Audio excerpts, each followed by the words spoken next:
College Football Countdown is presented by Papa John's. Well, North Carolina State students are filing in for what they are calling one of the biggest games here on campus in a couple of decades. Yeah, it's a big one. The Heisman Trophy winner Lamar Jackson and Louisville on the road. Number 17 team in the country taking on the 24th ranked Wolfpack of North Carolina State. Kickoff coming up in a few minutes. For now, back to studio with Adnan Bird. All right, Dave Fleming, thank you very much. Cannot wait for the game. NC State ranked for the first time since 2010. Alongside Jesse Palmer and Joey Galloway, we'll be breaking down this game and the success of the Wolfpack. We know all about Lamar Jackson, but seriously, how about Ryan Finley? How good has he been for NC State? Well, we'll tell you. In fact, particularly it's notable how good he's been in terms of protecting the football. Back to November 19th, 2016, his last interception as Finley's 257 pass attempts without a pick, the third longest streak in ACC history behind Drew Weatherford and Russell Wilson, one of the most efficient quarterbacks in football. He ranks among the top 10 in both completion percentage and total QBR, as only Baker Mayfield has thrown more touchdowns without an interception in 2017. And the guy he's throwing it to, Jesse, is Jalen Samuels. Yeah, Jalen Samuels is, I think, the key for NC State's offense every week. He's their best player, and he's one of the most versatile players in the entire country. Offensively, he plays wide receiver, tight end, H-back, running back, fullback. And offensive coordinator Eli Drinkwitz will line him up at all those different spots to maximize his touches because he is an explosive play waiting to happen. Now, you start off playing wide receiver. You can throw him the football. You can also hand him off the football from there. Here's a jet sweep. Watch how slow the Syracuse middle linebackers are reacting to this. And just too much speed from Jalen Samuels outside. He's so good in space, able to make people miss, and takes it to the house. He was an absolute monster against Florida State. Here's an example of him lining up at tight end. NC State's going to make this look like a pitch to the running back. Finley looking right at the running back. All the defenders key on that. They completely forget about Samuels coming in on the shovel pass, gets the flip, makes a guy miss and scores. How about this? 4th and 1, critical play. They line him up at goal line running back, makes a great play to score. And then later in the game, put him back at running back. They've already seen the zone inside. They run it again. Defenders on defense keying on Samuels. He's going to pull up and try and throw the football. And this isn't Baker Mayfield-esque, but it gets the job done. This guy is dynamic everywhere he plays. And tonight, Louisville's defense, Joey, they have to ID him. They've got to know where he lines up every play. Assume he's going to touch the ball every play because he can. A lot of people tonight watching this game to watch Lamar Jackson. Keep your eye on Jalen Samuels. It's funny you mentioned the Louisville defense because Adnan only shows us the Louisville offense. So for people out there, Louisville actually does play defense. They send 11 guys out to play defense also. We never get to see them. And Jesse, just because of what you just said, just because of Jalen Samuels, the way they move him around, you have to tackle. You look at this play, this will be Jalen Samuels on this play, on a swing pass, just like you just showed, and watch the Louisville defense rally and make a tackle out in open space. Ryan Finley is good. He completes 72% of his balls, but they're not long passes. They're not down the field. He doesn't throw interceptions because he doesn't take a lot of chances. So if you're Louisville on defense, you have to make the play about what it is. So when the receiver catches the ball, you need to meet him at the ball. If he does catch it, then you need to tackle him on that spot. That's how you get this NC State offense off the field. They're not going to turn it over, but when they hit these shorter passes, and Finley is waiting on Samuels to make a play, make some guys miss, turn into a big play, if Louisville can tackle, make them go 13 plays to score. Don't give up the big play. Don't miss tackles. Then list Louisville defense that you've never seen before because you only show us Lamar Jackson. They got a chance. Got a bunch of offensive players at the table. But the Louisville defense has allowed 37 points per game over its last 3 games versus Power 5 opponents. So against the elite teams. Is that why you don't show them? They haven't played well against the elite teams. But because of that, though, you know, I think there's a lot of pressure in this game on Lamar Jackson to be big time. And you're right. Every game. Every game. Yeah. And, like, they need to score points. And Louisville's defense, they don't blitz a lot. James Hearns really is the only consistent pass rusher they have. I don't know if they can slow down NC State. So Lamar Jackson's going to have to be playing at a high level. His best wide receiver, Jalen Smith, still isn't out there. And again, they're playing against a phenomenal defensive line. Bradley Chubb at defensive end for NC State is a monster. He's leading the nation right now with 12 tackles for loss. Lamar Jackson needs to play like he did last year when he accounted for 4 touchdowns against NC State. And the Louisville defense tackled well in the first half of the Clemson game. So what happens when you're a defense and you don't blitz much, you have to find ways to get off the field, and that is tackling. When guys catch the ball, you tackle. Don't give up the big play. Get off the field so you can be fresh in the second half, which they weren't able to do against Clemson. You're definitely fresh today. You got your college football. Hey, dude, I got my game face on. Let's go. Coffee's already I'm surprised you're here with baseball starting. The playoffs have started. I'm surprised you're here when I got here. Listen, baseball tonight, Tuesday, Wednesday. I know you'll be locked into my shows on ESPN 2. Lamar Jackson, yeah, we talked about it a little bit. Along with that Louisville defense, his numbers have been ridiculous so far. What's he going to do against the Wolfpack? You'll find out about 50 minutes from now. College Football Countdown is delivered by Papa John's. Philly cheesesteak or new chicken Philly pizza, just $11 each.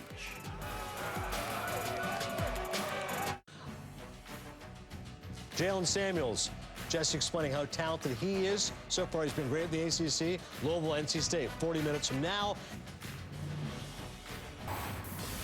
The reigning Heisman winner, Lamar Jackson, getting a primetime chance to bolster his 2017 campaign as Louisville visiting NC State. Game time just about 37 minutes from now. We're looking forward to that. Speaking of the Heisman, Lamar Jackson, though, in action tonight. We look forward to seeing what we're going to get from Lamar, because clearly his offense has not been lacking. 10 games with 4 or more touchdowns responsible for over the last 2 seasons. That leads the FBS. He's facing another good quarterback in Ryan Finley for NC State. But clearly Louisville is a team that a lot of people are going to be focused on. And when it comes to comparisons, Jackson's trying to join Archie Griffin, the only 2-time Heisman winners. In 1975, Griffin only totaled 4 rushing touchdowns, but played on an 11-0 Ohio State team that entered the Rose Bowl as the #1 team. Lamar Jackson already been responsible for 18 scores, including 5 rushing touchdowns. I love the promos for Between Two Rexes. How about Between Two Hasselbecks? Here's Dave Fleming. Huge game tonight here in Raleigh. A couple of ranked teams in the ACC. The 24th ranked NC State Wolfpack at home against Lamar Jackson, the Heisman Trophy winner, and the Louisville Cardinals. Well, it's become our tradition here on Thursday Night College Football on ESPN. Guest football analysts each and every week. This week, thrilled to have a couple old quarterbacks, a couple of brothers. Matt Hasselbeck, who started Boston College, led the Seahawks to division titles, to the Super Bowl, part of his distinguished NFL career, and his brother Tim, who also was a star for the BC Eagles. Both guys are here with us tonight in Raleigh, and it's great to have Matt and Tim alongside Dave Fleming, and for lots of different reasons, guys. Welcome to Thursday Night College Football. One of the reasons why we're so happy to have you this week in particular is because we get such a great quarterback matchup. And it's not just the Heisman Trophy winner, Lamar Jackson. Ryan Finley of NC State is playing at a very high level. Well, Ryan Finley is playing great, and he's fun to watch. He's got 9 touchdowns, no interceptions, and really it's the guys up front that have been protecting him. We'll see if he gets that same protection tonight. But I'll tell you, on the other side of the ball, you mentioned Lamar Jackson. There's only a handful of guys I feel like I would pay money to buy a ticket to go watch him play. This kid is one of them. He is the real deal. He won the Heisman Trophy last year, but this year he's trying to improve as a pocket passer to impress all of those NFL scouts that are here also tonight. Yeah, so we're watching that closely. Matt mentioned the protection for NC State. Everybody talks about their defensive line. The offensive line for the Wolfpack is playing great. And they're basically the personality of this football team. They call themselves the Band of Brothers, and they're playing like brothers. They move in unison, they play well together. And it's one of the reasons Ryan Finley has been kept so clean. He's comfortable in the pocket, and that's a big reason for his success. Brothers are good. Sounds like a theme for the night, doesn't it? I like it. We got Matt, we got Tim, we got a really good matchup in the ACC. For now, though, as Dave Doran helps get the students ready for this matchup, NC State and Louisville. Send it back to you guys. All right, Flem, thanks. You, a Band of Brothers. Good miniseries, good booth tonight. Jesse and I are like cousins, you know, Canadian brotherhood. That's the least amount of hair we've ever had in the booth. You guys look alike too, actually. You guys look like cousins. Yeah, I can see that. Ontario always. Northwestern Mutual planning for success as we're looking ahead to this game. Dave Doran here giving his thoughts. Coach, we just saw you getting the arm going, throwing some T-shirts to the students. The student section's crazy. Everybody's talking about it feeling different around NC State right now. What has led to that? Perseverance, a lot of hard work, a lot of love, a lot of tough love. Guys have just bought in and fought through tough times together. And, you know, when you have that kind of adversity that you share, and you hang in there with each other and support each other, great things happen. How can you make Lamar Jackson uncomfortable? There's a lot that goes to that. I mean, he's a Heisman winner for a reason. He's a great player. And guys are going to have to be very disciplined in their rush lanes. We got to be in place in coverage and make him hold on to the ball. We got a good defensive front, so give them time to do what they do, and then tackling them is the next part. You can get there a lot and not make it win, you know. So we got to get him down, and if we can get some takeaways early in the game, get him doubting himself a little bit. I don't know if that's possible, but that would help a lot. Thanks so much. All right, thank you. Go Pack. All right, Laura, Coach, thank you very much. Ryan Finley's numbers so far have been excellent, very efficient, and top 10 completion percentage in the FBS. How will he do against Louisville's defense? You'll find out under 30 from now.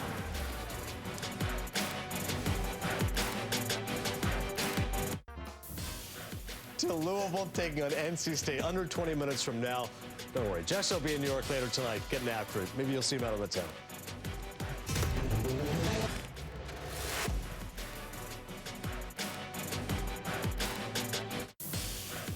College Football Countdown is delivered by Papa John's, Philly cheesesteak or new chicken Philly pizza, just $11 each. And in part by Northwestern Mutual. Northwestern Mutual, we help you live life differently. It is almost game time. People are going to be fired up to watch Lamar Jackson and Louisville for good reason. But, Joey, NC State wins tonight's game if what happens? If they can contain Lamar Jackson and make him turn the ball over, not just slow him down, but create turnovers, create short field for your offense. Yeah, it's a good point because NC State's D-line is big time. And Bradley Chubb's one of the best defensive ends you'll see in the country. NC State is not good, though, at cornerback. And if Lamar Jackson's able to break that contain, even without Jalen Smith in the lineup, he can hurt them. He's a much better thrower this year. I'm expecting points in this game. We should look forward to it. Louisville and NC State will have plenty more for you coming up at the half. For now, between two Hasselbecks, here's Dave Fleming. It's not a bad place to be tonight, Adnan, and for more reason than just that. What a scene here. We've got a Carter-Finley in Raleigh, North Carolina. The Wolfpack ranked for the first time since 2010, hosting number 17, Louisville. Just a couple hours ago at the team hotel, the head coach of the Wolfpack, Dave Doran, talked to his team. You look inside, man. You're looking for that mean, hungry wolf. And it's a full moon tonight. Let him out. And let's hunt as a pack. It is a full moon. I think the Wolves are going to be growling here tonight. A huge game in the ACC. It's NC State and Louisville here from Raleigh. Kickoff coming up in just a moment.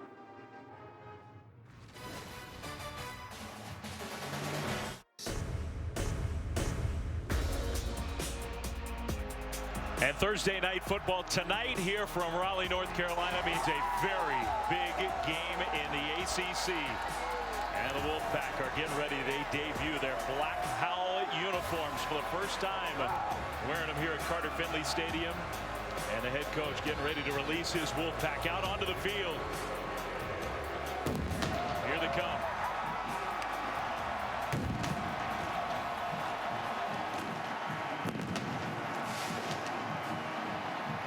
The other side of things, the Cardinals of Louisville, 17th ranked team in the country with the reigning Heisman Trophy winner Lamar Jackson already out on the sideline getting ready for the start of this one. I mean, it's hard to believe it's been a long time since this stadium has hosted a matchup between two ranked teams. Phillip Rivers was a freshman quarterback the last time that happened 17 years ago. This has been the Nissan pregame rush, and now we welcome you inside the broadcast booth. Dave Fleming alongside a couple of brothers, Matt and Tim Hasselbeck. Great to have these guys with us here tonight. A huge part of our NFL coverage, but joining us for Thursday night college football, where we get a heck of a matchup in the ACC. And it's not just two really good teams, it's some of the best individual players in the country, and it starts with that Heisman Trophy winner Lamar Jackson. Plain and simple, he is the most exciting player in college football. There's no question about it. He can beat you as a runner. He can beat you as a passer. You mentioned he won the Heisman Trophy last year. He's even better. He's developed as a pocket passer, and he has a chance to show that tonight. Well, I don't know if he's going to get a chance to be a pocket passer tonight. This defensive line for NC State starts starts. 4 seniors, all with NFL talent, led by Bradley Chubb. He's got a great personality. He's the spark plug of this defense, and the spark of this team is the defense. 8th in the FBS against the run, but they can also get after the passer. They need to create some turnovers tonight. And I do think that may determine this game. Can the offensive line hold off those 4, give Lamar Jackson a chance to make some plays? That defensive line for the Wolfpack should get some help from the crowd. It is so loud in here. For more on that, let's go downstairs to Laura Rutledge. Yeah, Dave, I'm already dodging the band over here. It is loud down here. The Wolfpack is ready to roar, and you can hear the crowd certainly, but a lot of fans and players and coaches alike say this is a different feeling here at NC State right now. They love it. The players say they go to practice, then they go to class, and their professors are finally congratulating them about a good game. That hadn't happened in a long time here. They're hoping their professors have a lot to congratulate them on tomorrow. All right, Laura, and we will be watching those students have fun, enjoy this atmosphere. It's hard to believe NC State, with all the history of great talent in this program, the last time they were a ranked team in the top 25, Russell Wilson was the quarterback here, 2010. So for these folks, and it's not like they haven't had any big games, but for these folks, Louisville, 17th ranked team in the country, Lamar Jackson coming here to Raleigh. This is a big, big game for NC State. And I think the challenge for the quarterbacks, and especially perhaps guys on the NC State side, will be control those emotions early. Dave Doran was a little worried about that. What Laura was talking about, everybody around campus talking about this game, thinking about this game.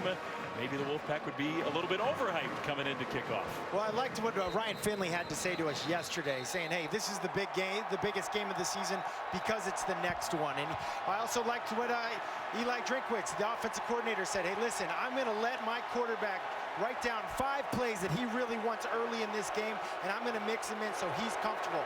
Run pass options, bootlegs, things where he can kind of turn his brain off and just play quarterback. All right, a little smile from Ryan Finley. A big-time college football game tonight in Raleigh. And here we go. NC State won the toss. They have deferred.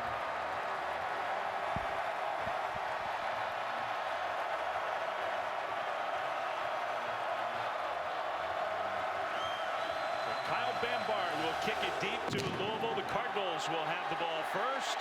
And it's Seth Dawkins around the 5-yard line for the kick return. Dawkins broke 1 tackle, not a second, not a third. Good coverage for the Wolfpack, and we will get our first look tonight at number 8, the Heisman Trophy winner, youngest guy ever to win the award, Lamar Jackson, who both Tim and Matt described as maybe the most exciting player, regardless of position in college football. Hard to argue that. A kid from the Miami area. His first FBS win as a starter actually came against NC State. Both times he's faced the Wolfpack, he has played really well. Heisman Trophy winner from last year, and playing at a very high level here in 2017. So the first play from scrimmage, Jackson will hand the ball off in a straight ahead run for a nice first down game for the Cardinals. And I do think Louisville is going to lean on that run game a little bit, perhaps to get the pass rush off of Jackson, try to establish something on the ground.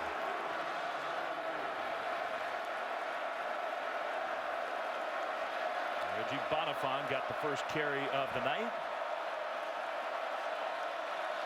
There will be times when Louisville goes quicker tempo, being pretty deliberate. First time they have the ball. Jackson almost lost it. Did not fumble, but he goes down. And there is number 9, Bradley Chubb, with the sack. Well, that's Bradley Chubb with the sack, but really this is coverage here. I think he's got enough time to get the ball off. Nobody was open. We've got a great vantage point from it up here in the box.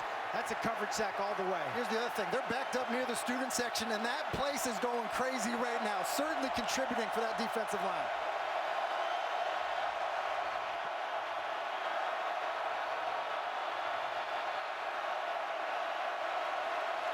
Yeah, I think it's been a long time since it's been this loud here in this stadium. Play clock winding down. They get the ball, snap. Jackson pressured immediately. On the run, he completes the pass, but it's short of the first down. Des Fitzpatrick comes up with a catch, but 4th down, presumably Louisville's going to punt it away. Well, when you get free shots at the quarterback, you cannot lose contain. And we've seen time and time again where this quarterback makes huge plays when there's unblocked guys. And that time he made a play, but not big enough. 4th and 2. So a 3 and out for Louisville's offense. And NC State with the punt return team out there. Nyheim Hines, who is a very dangerous returner, the starting running back.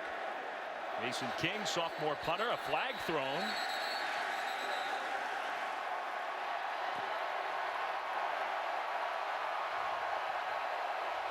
And who knows, maybe even the noise impacting the punt team. Not maybe. This is a loud crowd, and like you mentioned, everybody in Raleigh right now is fired up for this game. Being around town, everywhere you go, tonight is the night they've been waiting for a very long time. Shades of the 12th man, maybe, here in Raleigh. Let's not get carried away. It's hard to get that loud. So now King, pressure comes. He gets the punt away. That could be returnable for Hines, who bobbles it. And the ball is loose, scooped up along the sideline. And Nyheim got some help from a teammate to avoid the turnover. Maurice Troel, a nice play to keep possession for Ryan Finley and the Wolfpack offense. Finley, a little bit under the radar, played football and basketball from the Phoenix area, began his college career at Boise State, highly regarded high school quarterback. Went to Boise State, got hurt, lost his starting job, transferred here to NC State. He's got 3 years of eligibility with the Wolfpack. This is his 2nd year with NC State. 257 pass attempts, and that is an active streak. Without an interception, he has been really good this year for the Wolfpack. Well, don't jinx him. The first play last time against Louisville was a pick 6. So he's going to try to do a little bit better than that as NC State has the ball for the first time. Balanced offense for North Carolina State. Hines, who fumbled the punt return, covered by his teammate with the first carry of the night. Well, another thing that NC State would like to do is they would like to have a long, sustained drive and keep Louisville and that offense off the field. They do go quickly with the tempo, but they're not a team that takes a ton of shots downfield. Get to the line quickly and then allow Finley to make an adjustment to the call. Jacoby Myers went in motion there. It's 2nd and 5 and a play fake. On the rollout, nice delivery, a little bit low, but scooped up for the catch, and the NC State first down, Kelvin Harmon. And we'll see. Harmon's trying to get to the line quickly. I don't think he caught that one. Better hurry up and run a play. Let's see if they can get to the line and get the ball snapped, and they do not. Well, that one's going to be coming back. That one is going to be coming back. Tom Zamorsky is our replay official here tonight, part of this ACC crew. And our first review of this game.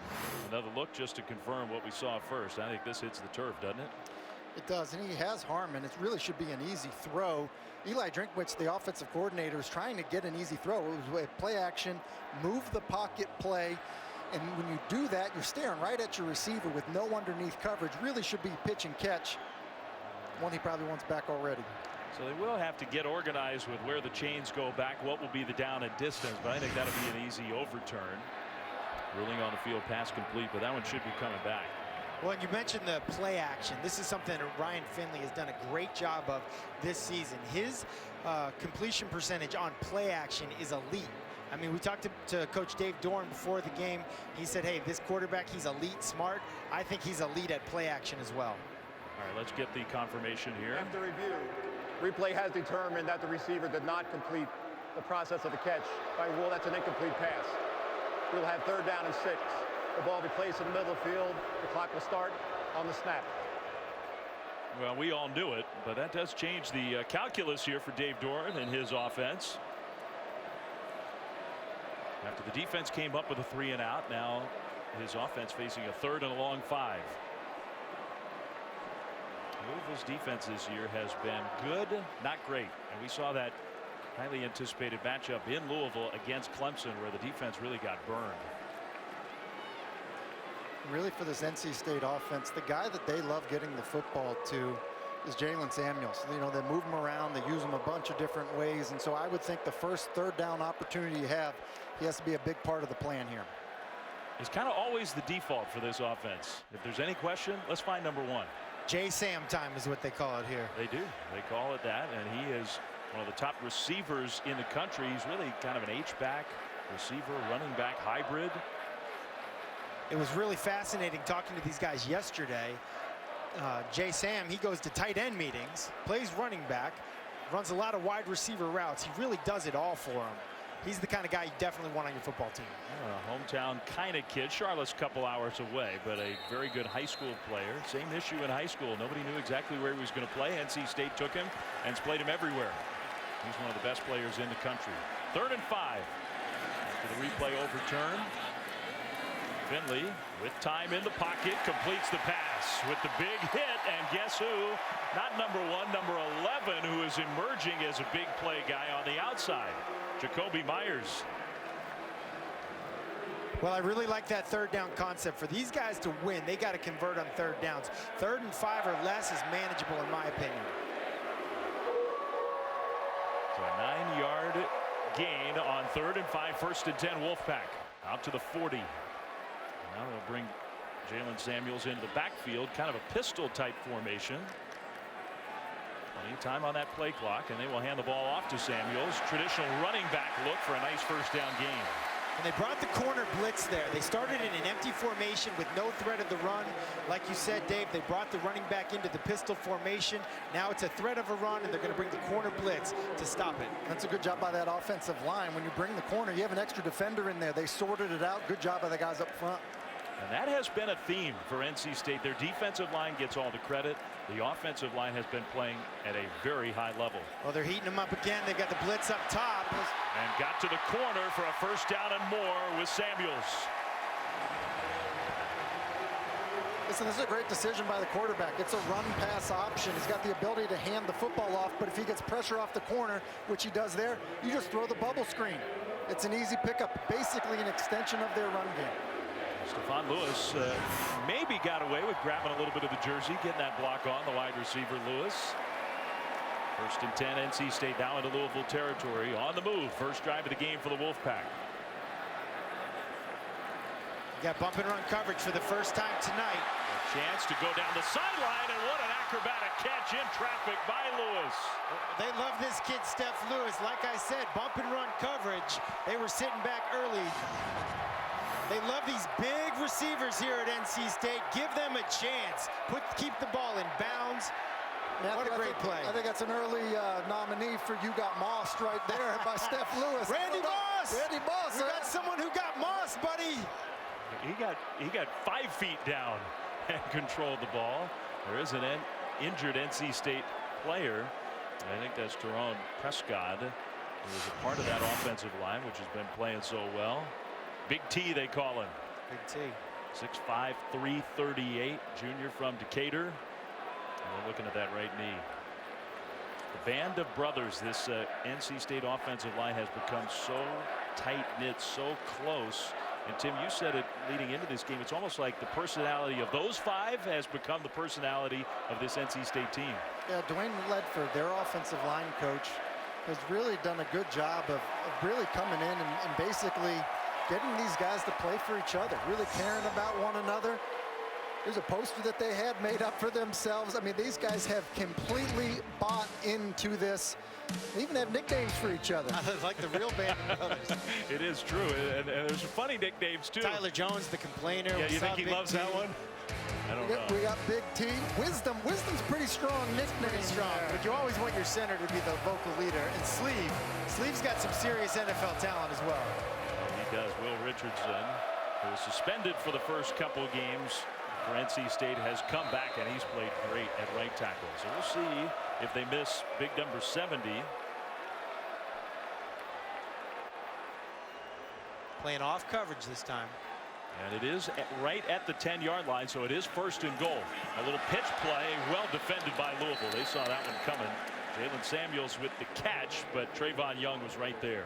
Well, it's a good play call. These shovel passes have been the hot commodity this year in the NFL. Everyone's been running them for the touchdowns. Started with the Kansas City Chiefs. Didn't work right there, though.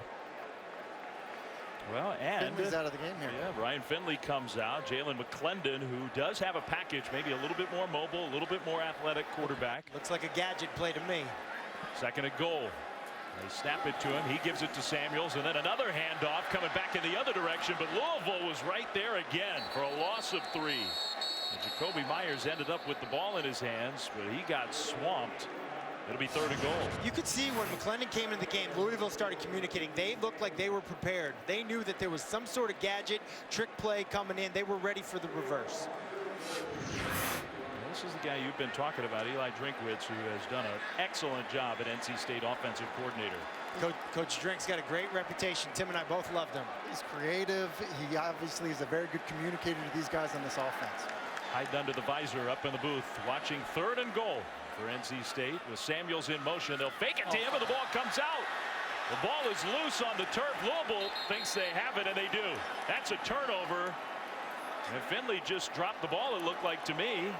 But instead of points, James Hearns comes up with the ball. Louisville will take over. I think what happens in this fly sweep motion, I think ends up knocking the ball out of Finley's hands. Yeah, maybe that's it. So Finley loses the ball. NC State first and goal. Instead, they turn it over. A disappointing end to a very promising first drive for the Wolfpack. And that will take us to our first timeout. It's been a sloppy start in some ways for both offenses. The turnover, Louisville has the ball. Lamar Jackson back on the field when we come back.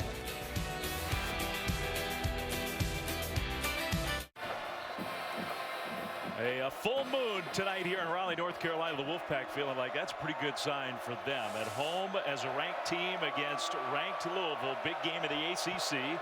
Lamar Jackson back on the field for the second time, and a play out to the right side. That's Dez Fitzpatrick. How did Louisville get the ball back? A fumble by the NC State quarterback. Yeah, this NC State offense runs a lot of this fly sweep motion. Ryan Finley is going to fake to Jalen Samuels, and he just has to seat that ball back into his body so it doesn't get knocked out. That's what caused the turnover. That is the first time all year that NC State's first drive of a game has not ended up in points. So 2nd and 4 for Lamar Jackson in Louisville. Dave Fleming, Matt Hasselbeck, Tim Hasselbeck here from Raleigh. Or Rutledge down on the sidelines. Malik Williams now the tailback for Louisville. They fake to him. Lamar Jackson made one man miss, and there he goes. Jackson across the 35 to the 36. First down Cardinals. Let's send it down to Laura. Yeah, Dave, Bobby Petrino very frustrated on the sideline, and it's not because of what's going on in the field. His headset is acting up. They've been trying to fix it, but the other offensive coaches looking at him saying, I can't hear you, I can't hear you. Well, that's an issue definitely to pay attention to. There are not many head coaches who are more heavily involved in play calling and everything that's going on than Bobby Petrino for Louisville. That's the first down of the game for the Cardinals. Jackson will sprint left, and an easy pitch and catch for another Louisville first down right to midfield, and that's Fitzpatrick again, who has emerged as a big-time playmaker. Well, we talked about the defensive line for NC State and how they've got an advantage over this young offensive line at Louisville. So what are they going to do? They're going to move the pocket. This gives scouts an opportunity to see Lamar throw on the run, moving to his right, and there, which is much tougher, moving to his left. You guys both have talked a lot about his improvements. He came in as such a raw prospect with so many physical talents. Last year, obviously, with a monster statistical year. But Jackson this year working hard to refine the fine points of quarterback play. And I think you both feel like he's made a lot of progress. He has. He's become more accurate. He's become more willing to stay inside the pocket and play. What's interesting about what Louisville looks like they're doing offensively so far is moving that pocket, so they're going to have him on the run. He's always excelled at throwing on the move. 2nd down and 6. Well, Louisville offense looks like it's finding some rhythm. Empty backfield. Bonifant, who is a good pass catcher. Here comes pressure right up the middle. It's hard to catch Lamar Jackson, though. Right to the corner. Jackson will step out of bounds after a first down. I mean, the coaching staff for NC State has to be so frustrated. That was the perfect defensive call.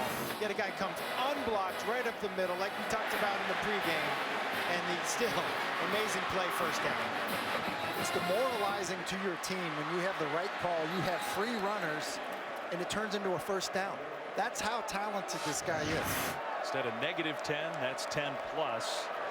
And it is a 1st and 10 for the Cardinals with Lamar Jackson. And Louisville on the move. This time from the pocket with time. Now stepping up, and he'll go down. And that will go as a sack a couple yards behind the line of scrimmage. Reyes Bryant, sophomore defensive tackle, got it. Well, once again, great coverage down the field. He has a pocket. He has time. There's nowhere to go with the football. Quite honestly, that's one of the areas where he can improve.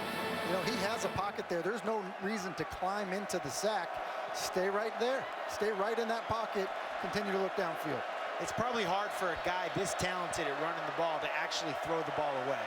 There's a lot of guys that, you know, that's one of the hardest things, ironically, for them to learn how to do. His coach, he loves it when Jackson throws the ball away. That's another one of those shovel-type passes, and a nice gain to the tight end, Charles Stanberry. Well, another shovel pass. I mean, this is the flavor of the month right now, both in the NFL and in college football. We've seen 2 already tonight.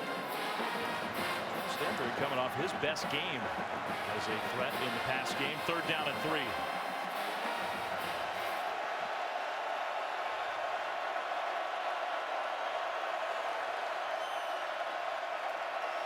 I got to get used to this college system up here where they act like they're going to snap the ball and then look over to the sidelines for the play. You don't see a lot of that in the NFL. We see it a lot here. Jackson kind of faked right, tried to get around Chubb, couldn't do it, still on his feet, and now goes down. Chubb got him. Tim, I don't know what you think. I believe he went the wrong way. Yeah, I think Lamar Jackson decides to take this to the left. I think it's actually a type of option to his right. Instead, he runs down to the bottom of the screen, and that's why Chubb was able to track him down. I actually believe that there was a shot that was 4th down territory had they maybe gained a yard, but not gotten the first down. But because of the negative play, here comes the punt team. I think you're right.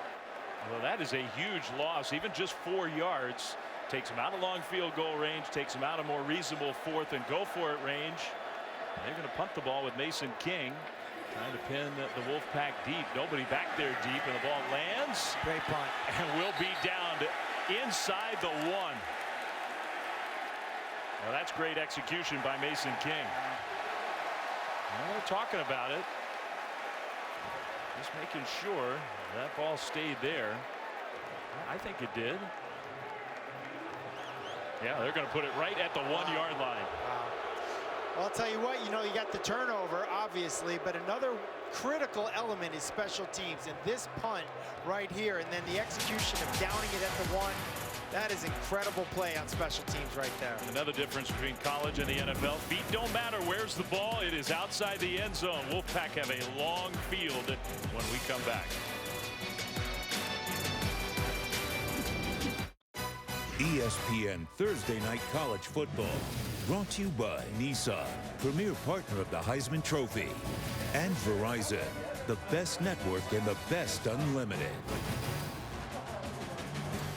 You want some backstage pass access? How about the way the Wolfpack players have to get on the field? Their locker room is on the 2nd story. Coaches worry about all the little details. They don't want the kids to slip on stairs, so they take an elevator down. And on that artificial surface, they come through the tunnel. Some of them take the stairs, but then the tunnel looks sort of like, you think that mimics a Wolfpack den? I don't know. In deep, NC State pushing out just for a little breathing room after the great special teams execution by Louisville. Wolfpack offense has it for the 2nd time tonight. Scoreless here, getting toward the final 3 minutes of the 1st quarter. 2 offenses that have been at times very explosive so far this year, but not so far in this game. It's a bad feeling as a quarterback when you're in shotgun and you're standing in the middle of the end zone. And Louisville does have some very strong pass rushers. That throw on the move, completed, and then the missed tackle gives NC State a 1st down. Kelvin Harmon with the catch and run. Well, again, move in the pocket. You don't want to take a safety there. You want to move the pocket with a high completion percentage throw, and that's what that was. And yards after the catch, another thing that NC State does so well. These wide receivers are big guys, but they can also run with the football. A good point, Matt, as Finley now with a little extra breathing room. That pistol kind of look, and here's NC State's version of what Lamar Jackson was doing. Get to the line, get organized, and then look to the sideline maybe for an adjustment. Hines in the backfield with a lot of speed. He is a track star. He got tackled from behind by the Asian Richardson. Pretty nice play, second down. And again, an unblocked guy. A little bit of confusion there. They brought one linebacker on a blitz. I barely consider it a blitz because they just bring one guy up into the A gap, but you cannot not block the defensive tackle right over the center. They did get 4 yards on that first down carry.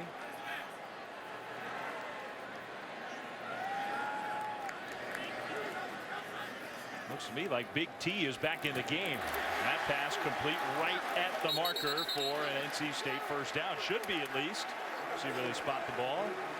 And they do. I think they get, well, no. I guess he made it. Maybe he stepped out of bounds. That looked like a first down.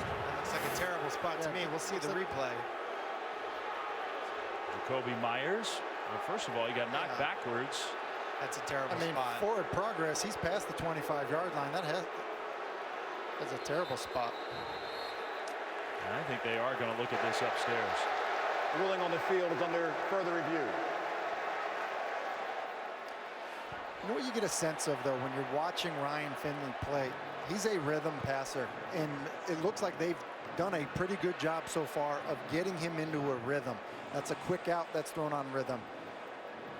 So I mean, I think it's a good point you make. If he is out of bounds, to me, you can still give forward progress. Okay, gets knocked backwards, spun around, the foot goes out of bounds, but he caught the ball outside the first down mark. I think you're right, Dave. That's an easy call for me. This is forward progress across the 25-yard line. He's fighting for extra yards, but he really never gets any more momentum going forward. Yeah, I mean, if he starts another motion, but I think he got spun backwards and the foot stepped out before you would make that. I mean, right there, he got pulled back to that point. Well, we do have slow motion. We do have high def instant That is replay. true. We always appreciate that about the officials. Our job on a second look is easier than their job in real time. I wish I had replay when Matthew and I would play in the front yard, Dave, because there were a lot of these spots that didn't go my way as the younger brother. Can you tell who came in crying all the time? After review, replay has determined that the runner went out of bounds at the 26-yard line. First down. So maybe Mom could have been the replay official. She would have, and she would have overturned this as well. So I think the officials eventually get it right. You actually gave me a great idea. I might start put one of those hunting cameras up for my kids. You know, like when they go outside and play, I can see what actually happened, like a motion detector kind of thing. Yeah, you get into a fight, your kids get into an no argument. crying, Let's no go back fighting. and take a look. He said, she said. Now we got the truth. Well, Matt and Tim, who grew up together, shared a bedroom together, didn't you? Sure did. Yeah. Tim liked the nightlight on. First and 10, NC State. Great to have him with us here on Thursday. Oh, that's a night. lateral. That was Double backwards. pass. Samuels down the sideline into coverage, incomplete. Intended for Steph Lewis. Second down. That's well done by this Louisville secondary, because you look at it, it really doesn't give you any sense that it's going to be a double pass. They run so many of these bubble screens. Everything about this looks like a bubble screen. That's a good job in coverage there by Tremaine Washington. Excellent. I think from Samuel's perspective, he's not a quarterback. Float one out there. If your guy gets it, great. If it's incomplete, better than his last throw. Yeah. He has not always made pretty passes. The NC State tries as many of those gadget-type plays as probably any offense in the country. From that pistol look, handoff, and really nowhere to go. Well defended by Louisville. A great disguise here by Louisville. They show blitz to Ryan Finley's right. He audibles and they adjust and they bring a weak corner blitz to his left. Really well done by the defense of Louisville. A little cat and mouse game going on. And really what happens there, you know, when you're not successful on second down, now it's a third and long situation, 3rd and 10, and that is not a situation that any quarterback, any offensive coordinator wants to be in. 3rd or 5 or less. Final minute of the first quarter. Still scoreless. This drive started at the 1-yard line. Tight press coverage once again. And with that coverage right to the back shoulder for a completion out to midfield. Kelvin Harmon once again. That was beautifully delivered. It almost seems like Eli Drinkwitz, offensive coordinator, has told Ryan Finley, anytime you get a one-on-one matchup, you take that shot. We got to score some points tonight. Take your shot. Give your guys an opportunity, whether it's back shoulder or like you saw on the other side earlier where the guy got mossed. Ronald Walker with his back turned. That's the perfect time to throw the back shoulder fade there. Now a nice run into Louisville territory after the 23-yard pass play. Hines for a nice gain on the final play of the first quarter. That first quarter flew by, didn't it? It flew by, and it's been a really fun game so far. I think Lamar Jackson thinking, I would like to get the ball back sometime soon. That's what the Wolfpack are trying to avoid. Huge game tonight in the ACC. Big crowd in Raleigh after quarter number 1. No score, Louisville and the Wolfpack.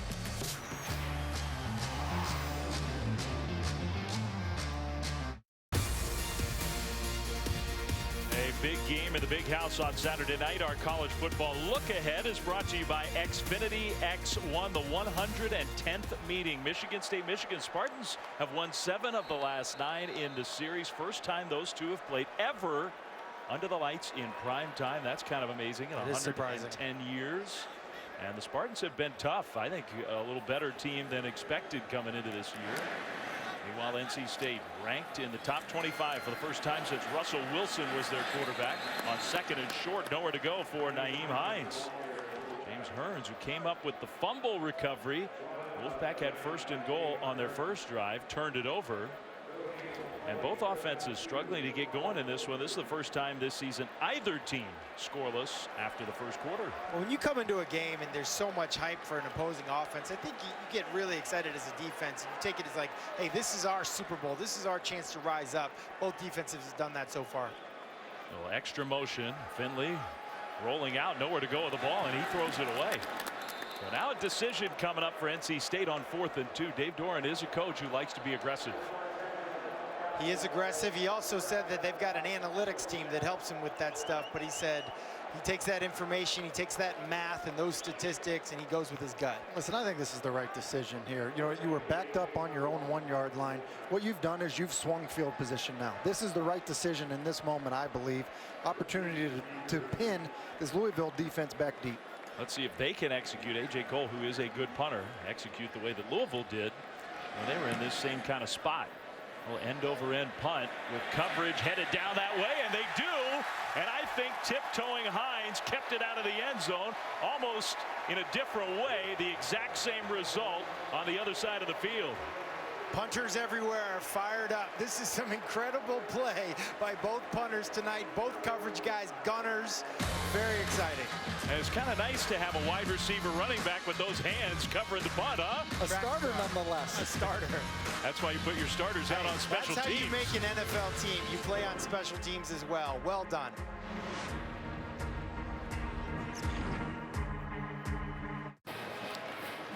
The ESPN app, it allows you to stream every ESPN ABC college football game live at home or on the go. You got to have it. Download the ESPN app to start streaming now. Weekends like now with all the sports going on across the landscape. They are reviewing, by the way. We had the ultimate field flip. NC State started their own one. They punted and pinned Louisville deep at their one. But Louisville's coaches, I think, challenged this to see whether the ball crossed that plane of the goal line.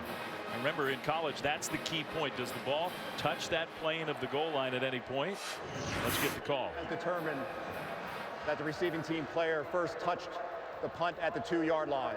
The ball be placed at the 2-yard line. Okay, Louisville they get an will extra not be charged with a timeout, and they will retain their challenge. Hey, it feels like nothing, but that's a big deal. Yeah, I was just going to say. The 1 and the 2 is a big deal. It's actually a really good move by Bobby Petrino there. You know, Hines catches it in the air. He gives himself a yard. And I would like to know whether he wanted, I mean, maybe that was the only reason he was reviewing. I think he was hoping that maybe somehow that ball drifted over. You're probably right. It's going to get really loud right now, though, and you got to use silent count. Usually you use a hard count backed up here because there's huge risk reward. Let's see how loud it gets. Lamar Jackson from the end zone will throw, and that pass is caught. Now some breathing room for the Cardinals out close to the 20-yard line. First down, Louisville. Let's go down to the sideline, Laura Rutledge. Yeah, Dave, this Louisville offense still trying to figure out how to deal with the noise. Offensive line coach Mike Summers reminding the linemen what every single different variation of Lamar Jackson's clapping means. Also telling them, hold on to your man just a second longer in pass pro to buy him some time. Okay, good stuff. That was a big play. 17 yards in the pocket. Now on the move. That throw is knocked away incomplete. Intended for the tight end, Mickey Crum. Well, it's a great point by Laura, and we talked to these guys about their silent count and how do you prepare for this? Do you do it in practice? And what they told us, they said, no, actually, last week at home versus Murray State, we went silent count the whole game just to practice it. That's unusual, I think. It is Highly unusual. We'll see if it works tonight. Still scoreless between these ranked ACC teams. I'm sure they felt pretty confident against Murray State last week. It's a little easier to do it when you have that. I think they had a plan with that going in, yes. 2nd and 10. Jackson pressured by Chubb, but bought some time. That throw into coverage incomplete. He overshot his man Fitzpatrick by plenty. And long foul ball there, you know, great coverage, kind of a throwaway, us or nobody. No fault him for that at all. You know, there's some people that would, you know, criticize accuracy. The accuracy on that play, not a big deal. This 3rd down, this is where it matters. It's getting loud every 3rd down, especially 3rd and 10 or more. It's getting real loud.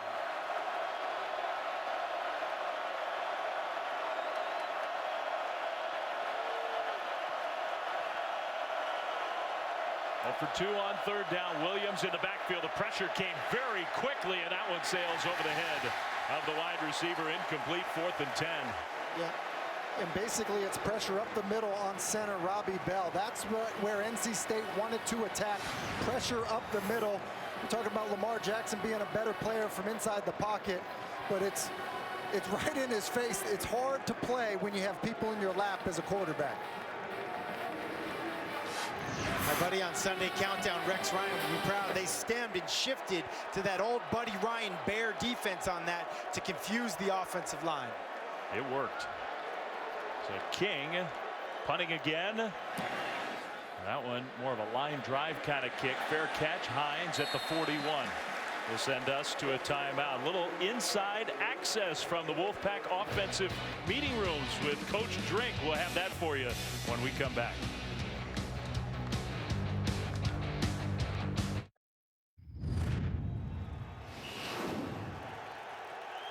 Q, triple right, will come back with Nike. We'll get them to jump off sides, get your free shot. If they don't jump, okay, H gone, and we'll go Cali Baird. Just go up there, thief it, get the 1st down. Here's another look at Winston Razor. Okay, another look at Winston Razor. Option to the dig right there. If that will linebacker sinks underneath the dig, the check spot's right in front of him. Biggest thing for us is we got to communicate. Okay, no matter what's going on, communicate. Q's on 3, 1, 2, 3. Q's.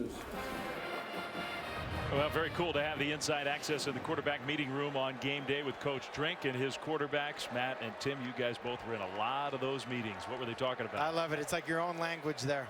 A little swing pass here on 1st down with a block. Samuels gets to the corner and finally knocked out of bounds right near midfield. Listen, the best thing about that meeting is basically what you're doing is you're going through the game. You're going through the situations of when you want to speed up like they're doing now or short yardage, which is what they were talking about in that meeting. I also love, he said, hey, if we get him to jump, you know, free play. That's Aaron Rodgers right there. Free play, make him pay. Handoff on 2nd down and short, and NC State did not get there. That's Reggie Gillespie, his 1st carry of the night. And another NC State player is down and hurting. That, I do believe, is the center, Garrett Bradbury, who is so important. He is the leader of that offensive line. He's the vocal leader. He's really, you know, the guy that, you know, brings everybody together here. And so if he's not able to go, that's going to be brutal. And a lot is going to then fall on Ryan Finley's plate in terms of making sure they're going to the right direction, setting protections and everything. Joe Sculthorpe practicing snaps. We'll take a break as they look at Garrett Bradbury and be back right after this.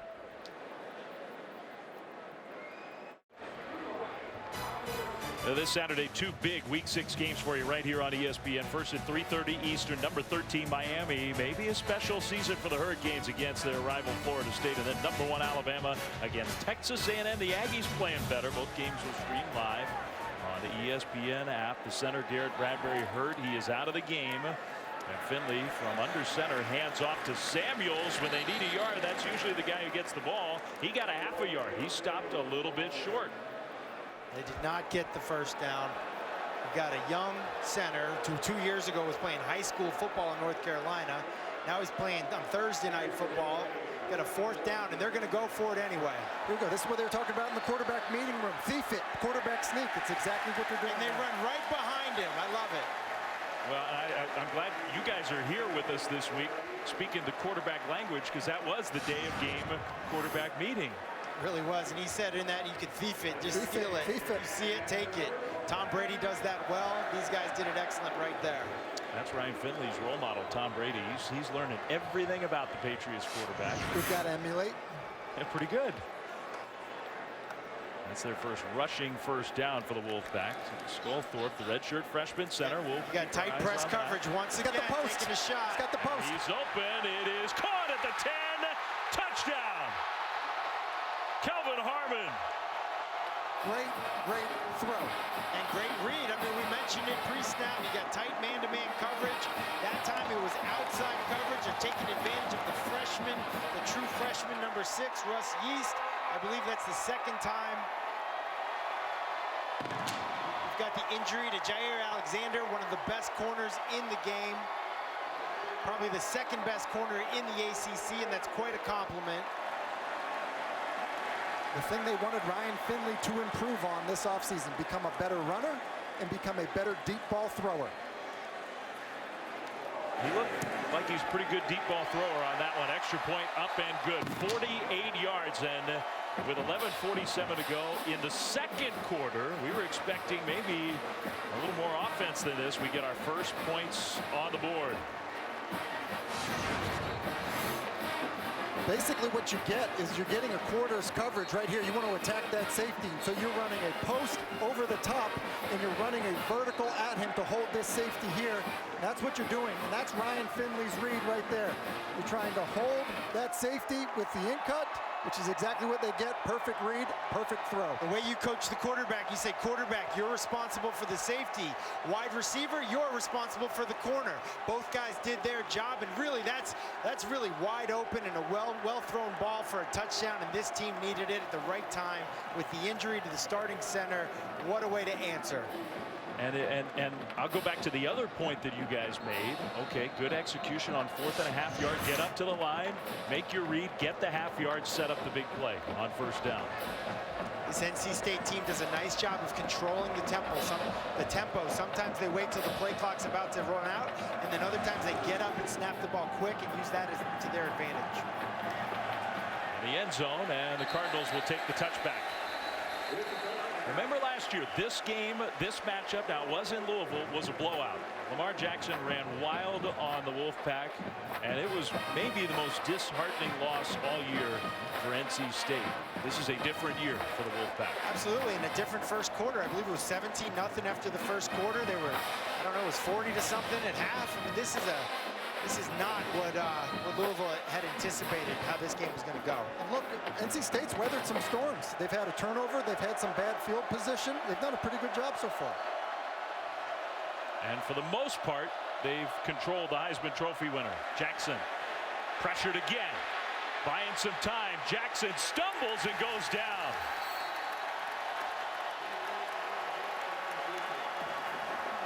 Another sack for the Wolfpack. Let's go down to Laura.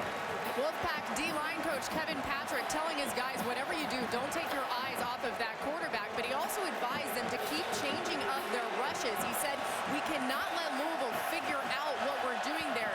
He also told them, you can make something happen on Lamar Jackson's backside. He is a little susceptible there.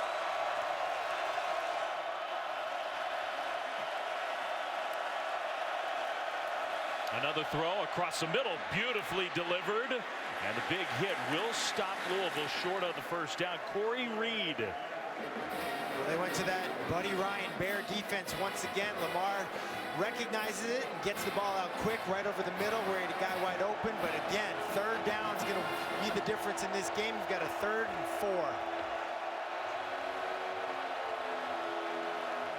We're saying maybe 3rd and 3 here, but either way, this is what you want to have as a play caller. 3rd and 5 or less. Jackson Little pump fake. Now whistles one in there. Caught for a first down. That's a really good job by Lamar Jackson. That ends up being a rush 3, drop 8 scenario. He does a good job of seeing the bluff blitz, regathering himself. Ball's a little bit behind, but that's a nice catch by Seth Dawkins as well. You see that there? Drop 8, didn't have the throwing lane. That's quick hands to reset like that. Well done by Lamar Jackson. And when you're reading slant routes as a quarterback, you're going to read them inside out. He did a great job there. Well, that's a big first down. It feels like their first third down conversion of the game. Another throw middle. This one dropped. Ravion Samuel should have had that one, and he said so. Matthew just said it. You read it inside out. It's basically triple slant to Lamar's right, and it's a perfectly thrown ball. You want to give the receiver 2 chances to catch it, one with his hands and another with his body, and that's exactly what Lamar did. So when you say read it inside out, the guy most inside is your first read, and then you work your way outside. Outbreaking routes, you're going to read them outside in, work from the sideline all the way back towards the ball, and then slant routes just the opposite. He made the right read, threw a good ball. It was dropped. 2nd and 10. Handoff. There is a penalty flag down. That one's stuffed. Number 73, 5-yard penalty. 2nd down. And so that penalty came, I guess, before the snap on Mekhi Becton, the gigantic true freshman right tackle. Nobody could hear the whistle. They list him 6'7", 335. He's bigger than that. There's no way he's 335. I know what 335 is. I played with a lot of guys that are 335. I'm guessing 350. It's hard to stop 335 plus once it gets moving. Let me tell you, it's hard as a quarterback to see over that guy too. I mean, it's nice, but this guy's got real NFL talent though. I think he's going to be a heck of a player. 2nd and long. Jackson pressured again. Another good throw, but a nice open field tackle short of midfield. Des Fitzpatrick. So they get some of that yardage back, make it 3rd and much more manageable. Well, when it's 2nd and forever like that, you want to get half it back. So once again, you can convert on 3rd down. Last 3rd and medium, we had a drop 8 scenario by the NC State defense. Let's see if they're trying to confuse Lamar Jackson from inside the pocket by maybe heating him up or going back to that drop 8. You got to love how loud this crowd gets on 3rd down. Biggest game here in a long time. Play clock winding down. Jackson's going to have to hurry here. Down to 2. They get it snapped. The scramble. And Jackson's going to get the first down and puts a hit on the defender before he goes out of bounds. Well, a really good disguise by NC State. And again, no one open. And that's where Lamar Jackson just says, hey, I've got another tool in my toolbox. And that's I can just run for the first down. When you lose contain on him and you make life really easy for him, which is exactly what happens there. Chubb ends up with an inside rush, giving the edge to Jackson. 11-yard gain, first down Louisville into Wolfpack territory. Trying to tie the game with a touchdown. Handoff, nice hole, good run with Becton helping lead the way. It'll be 2nd down. Lamar Jackson, he's athletic. He also can play pretty physically. Well, he put on some weight this offseason because he wanted to be a more physical player. He's listed at 6'3". I believe he's about 212 pounds. Tough guy to tackle. He looked like he delivered the blow. But he's going to learn that's unnecessary, especially at the next level. Yeah, you had the first down. Now Jackson with the play fake. And inside the 25 down to the 23, another Louisville first down. Well, I believe it was Kentavious Street, the defensive end up top to the left of the quarterback that really overplayed this. He needs to come more downhill, more straight line to the quarterback. He overplayed it as if he was going for the sack. Easy read for the quarterback to keep it on the run. All right, where the Heisman Trophy winner is playing in front of a lot of NFL scouts. There are a ton of decision makers who are here tonight watching him and others. That throw right into the breadbasket and caught after the bobble by Dawkins. Touchdown. Well, just like we saw Ryan Finley do on the other side, got press man-to-man coverage, inside technique. They took the fade up top. Perfect throw. Good job of the wide receiver saving some room on the sideline. Doesn't catch it at first. I don't know if that counts as you got Moss, but it counts as a touchdown. It's a perfect throw, and there really is no defense for a perfect throw. It's a good job by Lamar after a couple runs, getting this offense going to be able to stand in the pocket and make a throw that accurately. 23-yard touchdown. The extra point coming up. Kick is up and good. Well, this is just a pitch and catch. It helps when your wide receiver is 6'3", but all these scouts that came tonight, all these fans to see the reigning Heisman Trophy winner and this year's candidate to play lights out. He's playing lights out. Perfect throw. Just drop it in the bucket.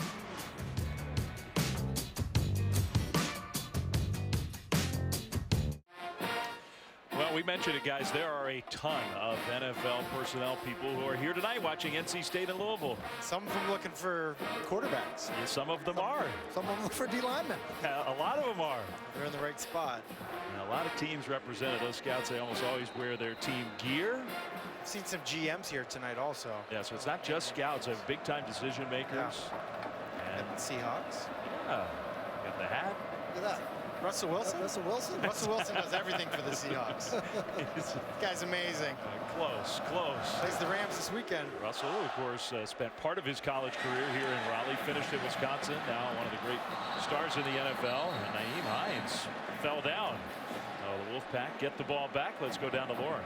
Yeah, Dave, I talked to a number of these scouts, and there are a few who say he totally fits as an NFL quarterback, and they love his big play ability with his legs. They see some opportunity to develop the arm. And then there are a couple that said, no, they don't see him being developed enough as a passer to make it at the NFL level. Also, a lot of them said the reason why they picked this game, other than it just being a Thursday and easy to get here, is the fact that Lamar Jackson is going up against a legitimate D-line in this NC State D-line. Obviously, they have their eyes on a few of those players as well. Yeah, good stuff. What do you guys think about Lamar Jackson? We can talk more about it as the game goes on, but Jackson, NFL future, he got a shot? Without a doubt. And the kid keeps getting better, and he's coachable.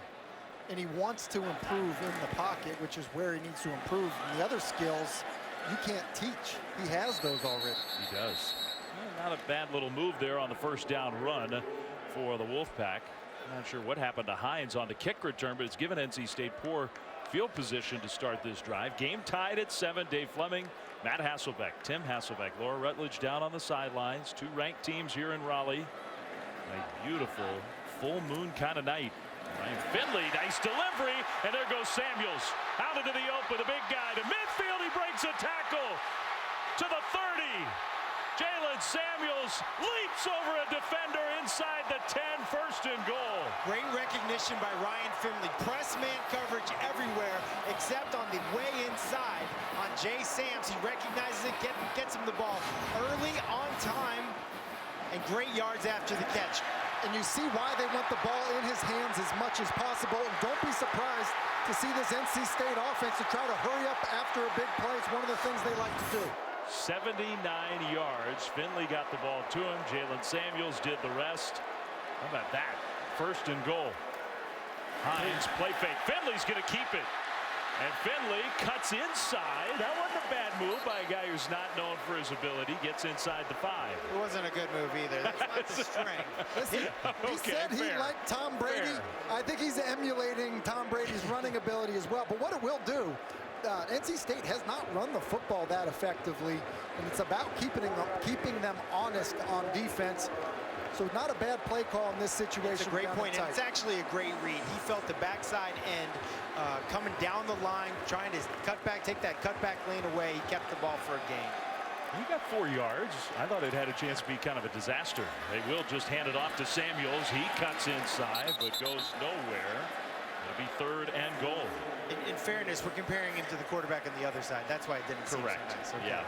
But you know what? Never going to be a good. He's got an opportunity here. 3rd and goal. This is as big a play as we've had tonight. After the huge play to get them inside the 10, Dave Doran wants his offense to punch it in. You play Louisville and Lamar Jackson, you do not want to settle for field goals.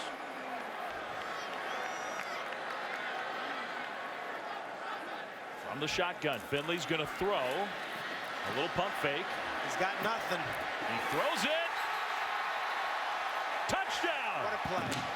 He found something. Well, he made something out of nothing because that was great coverage by the defensive backs of Louisville. They tried to run an inside-out route combination. Nobody was open. Looked like he was going to have to throw the ball away. This is one of the advantages when you have a converted quarterback playing wide receiver. He sees the quarterback in trouble and comes to work for him. Be careful, though. It looked like he maybe stepped out of bounds before he caught this football. Jacoby Myers It was a great move by Myers to come back to the ball, find a little space. But I think that's what they're going to look at. That was close. But when you're a wide receiver in those kinds of situations, sometimes you try to get to the back pylon or the front pylon. You want to be decisive for the quarterback. So we'll see if he stepped out of bounds before coming back in and then touching the ball. This will be a huge replay here. I mean, is he on the line? Can we tell? It doesn't look good if you're a Wolfpack fan. I mean, it looks like he is, but yeah. Looks like he's in, but you need evidence to overturn it since they called it a touchdown. I mean, I'm not totally sure. It could be the toe is inbounds, the heel is up off the ground. Could be. It's where you like to wear white shoes, you know, not like this. I agree. Got that white line, the white shoes. His Adidas logo is helping him out a little bit here. You know, when I was in college, you weren't allowed to wear the gloves. The linemen weren't allowed to wear the gloves that the opposing team was wearing, so the referees could see holding. Right there, I don't know, maybe white shoes get you a touchdown. And I mean, I think his foot is on the line. The question is, can you tell for sure to overturn the call? To me, I would not be surprised if they overturn this. I would agree. And if they do, is that automatic field goal try? I believe it is. Dave Doran hoping not to have to make that decision, hoping that the touchdown holds up. Benefit he has is he has this time to make the decision. He does. Guys, if you go back to the big play to Samuels, why would Louisville hurry up and run a play real quick? Well, the reason that they do that to gain an advantage is that, why NC State would run the play real quick is so that Louisville doesn't get to substitute. And they feel like they can get an advantage on a quick run play, maybe get a 5-yard run, whether it's outside zone or inside zone, a play that everyone knows really well. They didn't get the advantage that they were hoping to get there, but they try to put the opposing defense, get them off balance a little bit with their substitution package. All right, let's get the ruling from upstairs on the replay. Is it a touchdown or not? After review, replay has determined that the receiver stepped out of bounds, returned back in bounds to touch the pass. By rule, that's illegal touching. The penalty is loss of down, second down at the previous spot. The ball will be placed at the 4-yard line. And it's not second down. Dave Doran's going, huh? It'll be 4th down. The clock will start on my snap. Well, he's got the extra point team out there. It'd be easy just to leave him out there for the field goal. Well, and after the penalty now, it makes it an easy decision. I think it's the right move here. Go up, take the lead, kick it in, give your kicker a little bit of confidence as well. The kicking game has not been perfect for the Wolfpack. Now, this shouldn't be too difficult, but Carson Wise, who is a grad transfer from Carson Newman, has had some problems. Dave Doran not fully confident, I don't think, in the field goal kick game. This is basically like an extra point. Good snap, good hold, and good kick. That's a big difference, though. Instead of 7, the Wolfpack get 3 to take a 10-7 lead. All right, let's take one last look at it. Jacoby Myers. I mean, it was a great effort by the quarterback, by the receiver, but fans didn't like it, but it's the right call. Foot was on the line. No touchdown. Field goal. Wolfpack ahead by 3.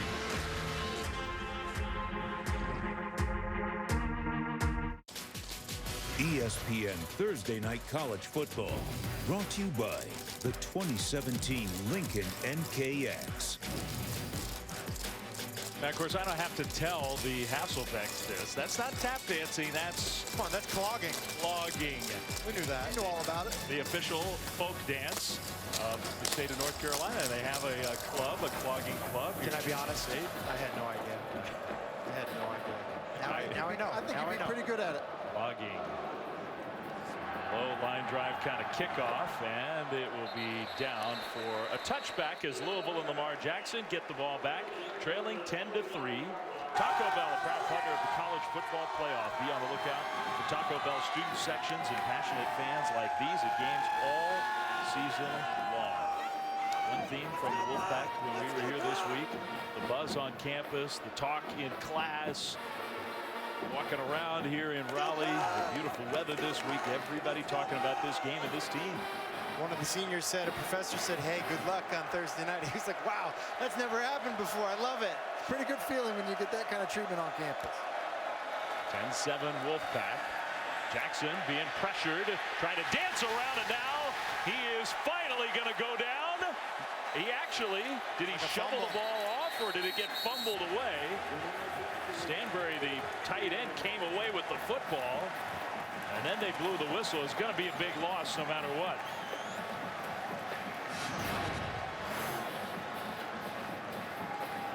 Ball get ripped out. Reyes Bryant was there. Then a hit from the backside. Yeah, that ball was fumbled.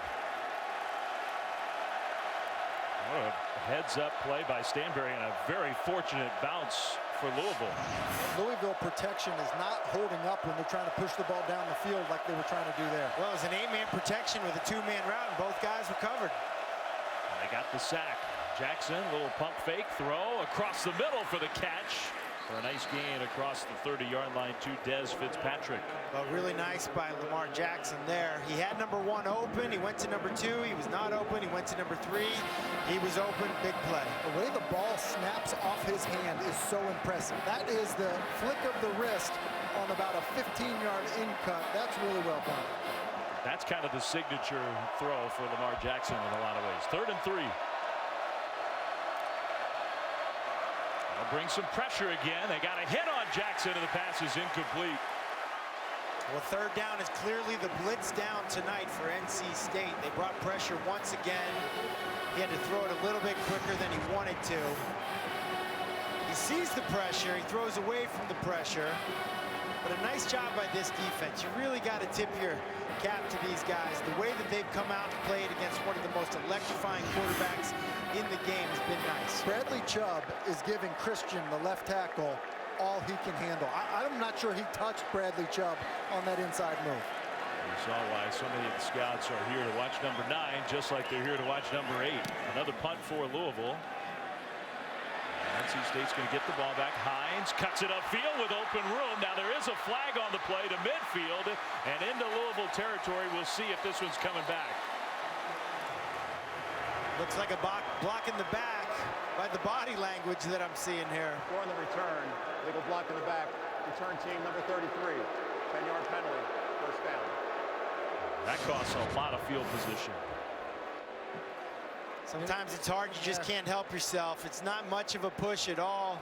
Usually putting your hands up in the air signifies, hey, I did something wrong. Look at me and throw the flag. You know, my kids do that sometimes too. It wasn't me. Hey, it wasn't me. What are you talking about? That's almost 30 yards of field position that cost the Wolfpack. So that's a big penalty with 3:27 to go in this first half. NC State leading 10-7. Wolfpack are going to look back at this first half. Twice they've had 1st and goal. A grand total of 3 points from those opportunities.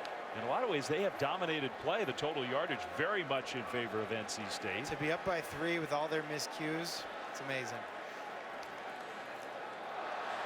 Louisville almost jumped.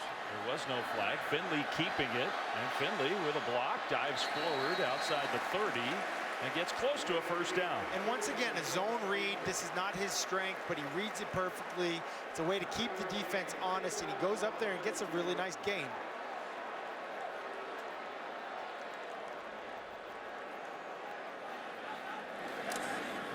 Second down and 1. A missed tackle, which could have been a loss. Instead, some tough running, 1st down and more.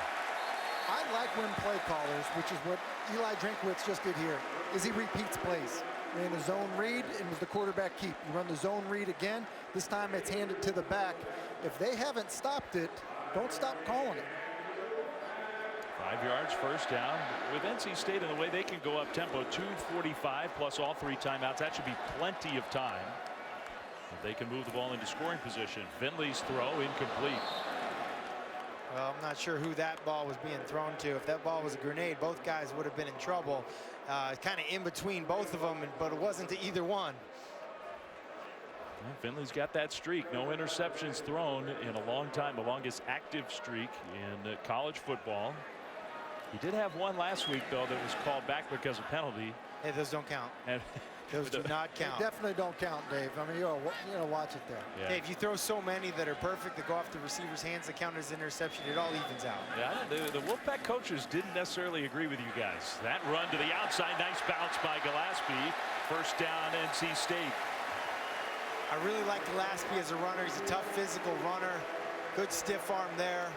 Gets him out of trouble. 2nd and 10 is really not a great down and distance for an offensive play caller. But to get a first down on a run like that at outside zone, that's got to make you feel good. Dave Fleming alongside the Hasselbecks, Matt and Tim. Laura Rutledge is with us on Thursday night. Here from Carter-Finley in Raleigh. 2 minutes plus to go, first half. That a dangerous throw. I thought it was a little high in the end, incomplete. NC State's got to try a double move coming up here at some point. That's 2 times in a row now where they've run these hitches at about 6 yards. And the corners for Louisville are playing so aggressively right on them. It would surprise me if we don't see a double move at some point in this drive. Absolutely, and you know, the reason it was high, it was good that it was high. It was pick 6 if it wasn't. He saw it at the last second, didn't feel good about it, let it sail. How about like right here, maybe a double move? You got tight press coverage up top once again. On 2nd and 10, Finley There's steps up. Move. Down the left sideline and an opening. The pass is caught. Steph Lewis down to the 11. Another big play for NC State. So he takes the off coverage on the other side because you have a double move. You want off coverage on a double move, like a hitch and go or a slant and go and out and up, not press. Good throw, great catch. It's exactly what you're looking for. Aggressive corners. They want to jump that. They're begging to jump it. Touchdown. Hines.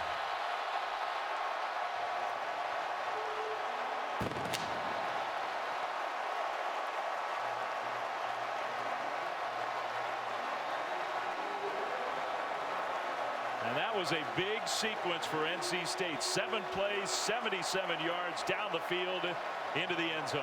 A lot of credit to Eli Drinkwitz. Recognizes that they're sitting on routes, double move, quarterback with a good accurate throw, great catch. They finish it with a touchdown. Now that guy number 12, Steph Lewis, has made 2 really nice plays on the outside in this first half. The extra point is good.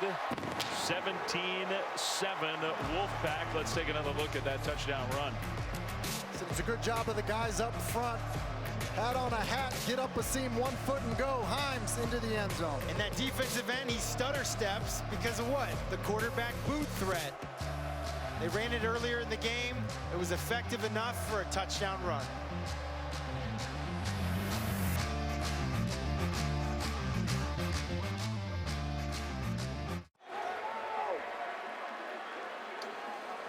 Well, a big play down the field for NC State set up the touchdown run for number 7, Nyheim Hines, and the Wolfpack take a 10-point lead nearing the end of the first half. Still time on the clock for Lamar Jackson. Hoping to get the ball back with some decent field position. Seth Dawkins set up deep. And this kick is toward the goal line. And returnable for Travion Samuel to the 20 and gets upended there. Well, Louisville will get the ball back first. Let's check in with Adnan in studio. All right, Dave, thank you very much. Coming up on the Land Rover halftime report containing Lamar Jackson. Obviously, it's been a challenge so far for NC State, but are they doing better than maybe people would have thought? Also, Coach O speaks he's not doing better than people would have hoped for. He talks to Reese Davis about the struggles. And halftime pickup, Miami versus Florida State. Jesse Palmer and Joey Galloway go head-to-head. Dave? Uh-oh. We'll see the results of the head-to-head matchup. Thanks, Adnan. 141.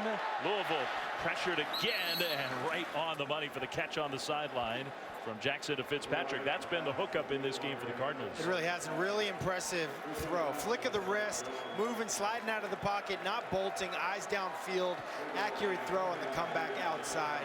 Scouts here are loving that throw. The way he's able to throw that comeback without setting his feet but still drive the football is unique. Most guys can't do that. 2nd and 1. They will hand the ball off, trying to get the first down, and they do, barely, but enough for the first down. Malik Williams inbounds. They'll stop the clock briefly to get everything set up with 1:29 to go. And a nickel blitz off the top, meaning everybody's slanting to the defense's left. That play really had a tough chance of being successful. Well, they got the first down. They have all 3 timeouts, not using one here. Jackson, another flick of the wrist throw to the 40. Not a first down. Clock will move, and I think, are the Cardinals using a timeout? No, they're hustling to the line of scrimmage from the tight end with the catch. And they've got 3 of them.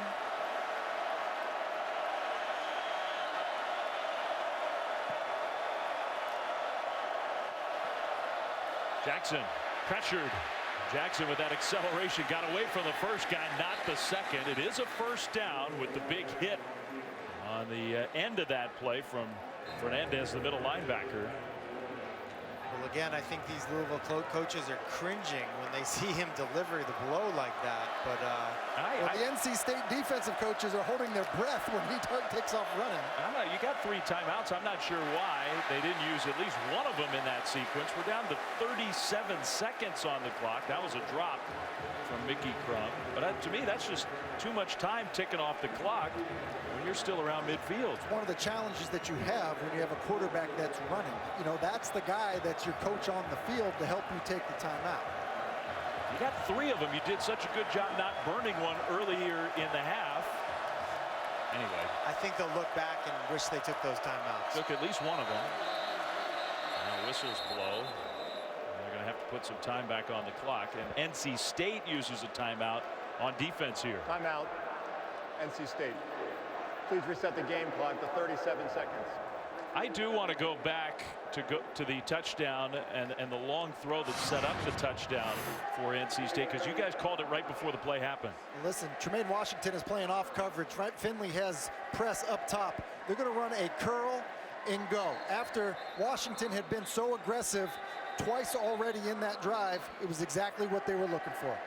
I mean, you guys called it right before the play. I think, Tim, you said it. They are playing so aggressively, it's just begging for a double move, and they didn't wait around. They went right to it the very next play. You got to give credit to the offensive coordinator, Coach Drinkwitz, for going right to it. A lot of times what happens is you come to the sideline, you talk about it, but you're also giving the defense a chance to talk about it as well. They got right to it, maybe 2 plays later. Really could have had a touchdown. They got it anyway with the run on the very next play. And Drinkwitz is in the press box up top, so he's seeing it, but he doesn't have the feel of it down the field. It's a good job of getting to it, as Matthew said. Out of the timeout, Jackson pressured. He'll try to scramble here, and Jackson gets away and then throws it away. That play ended up taking 8 seconds or so. 3rd and 10 with 29 seconds on the clock here, first half. Nice catch by the fans here. Got an athletic crowd here. All the way up into the seats. Well, that was Bradley Chubb, one-on-one in open space with Lamar Jackson. He can't believe he couldn't get the sack, but as he got him to the sideline, that's about as good as you're going to get. Chubb's playing very well up front.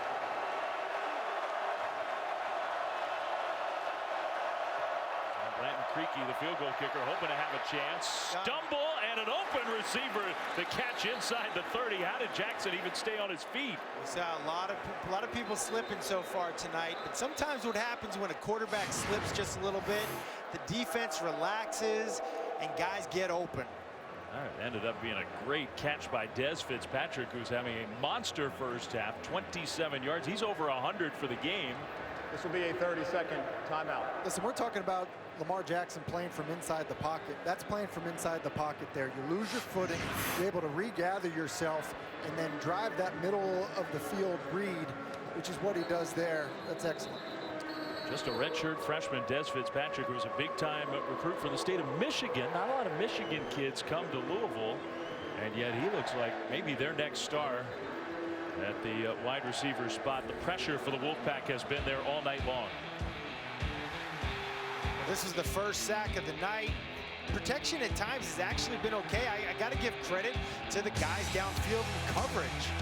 There's been maybe 3 or 4 times where Lamar Jackson's forced to hold the ball because nobody is open downfield. 7 hits, 5 hurries, 4 sacks. They blitzed 10 times. That's just the first half. Here comes another blitz. Jackson throws toward the end zone, incomplete. But I will say this about the blitzes. They're just bringing one guy. And so that's a 5-man rush, and sometimes they'll drop a fire zone guy out on the other side. So it's really 4 rushers, meaning there is a penalty. Field, number 75, 5-yard penalty. Down.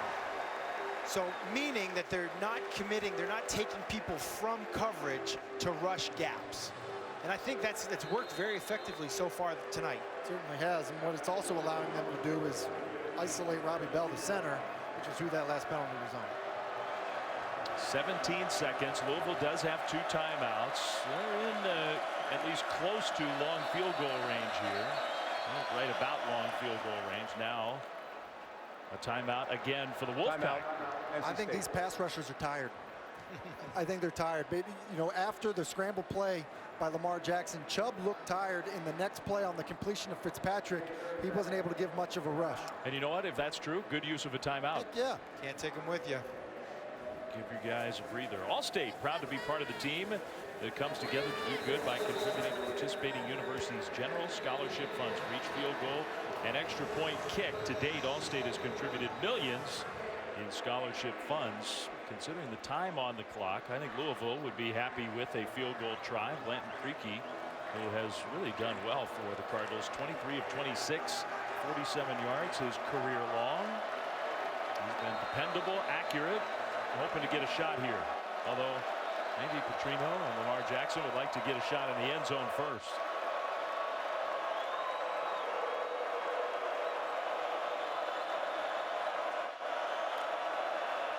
Some more pressure comes on the move. Jackson again throws it away. The NC State defense goes back to a version of that Bear defense. Cover the center and both guards. The reaction to it by Louisville was move the pocket. That's really what they're trying to do there. Move the launch point so you don't have those isolated blocks. And now, to me, 11 seconds on the clock. You do have the 2 timeouts.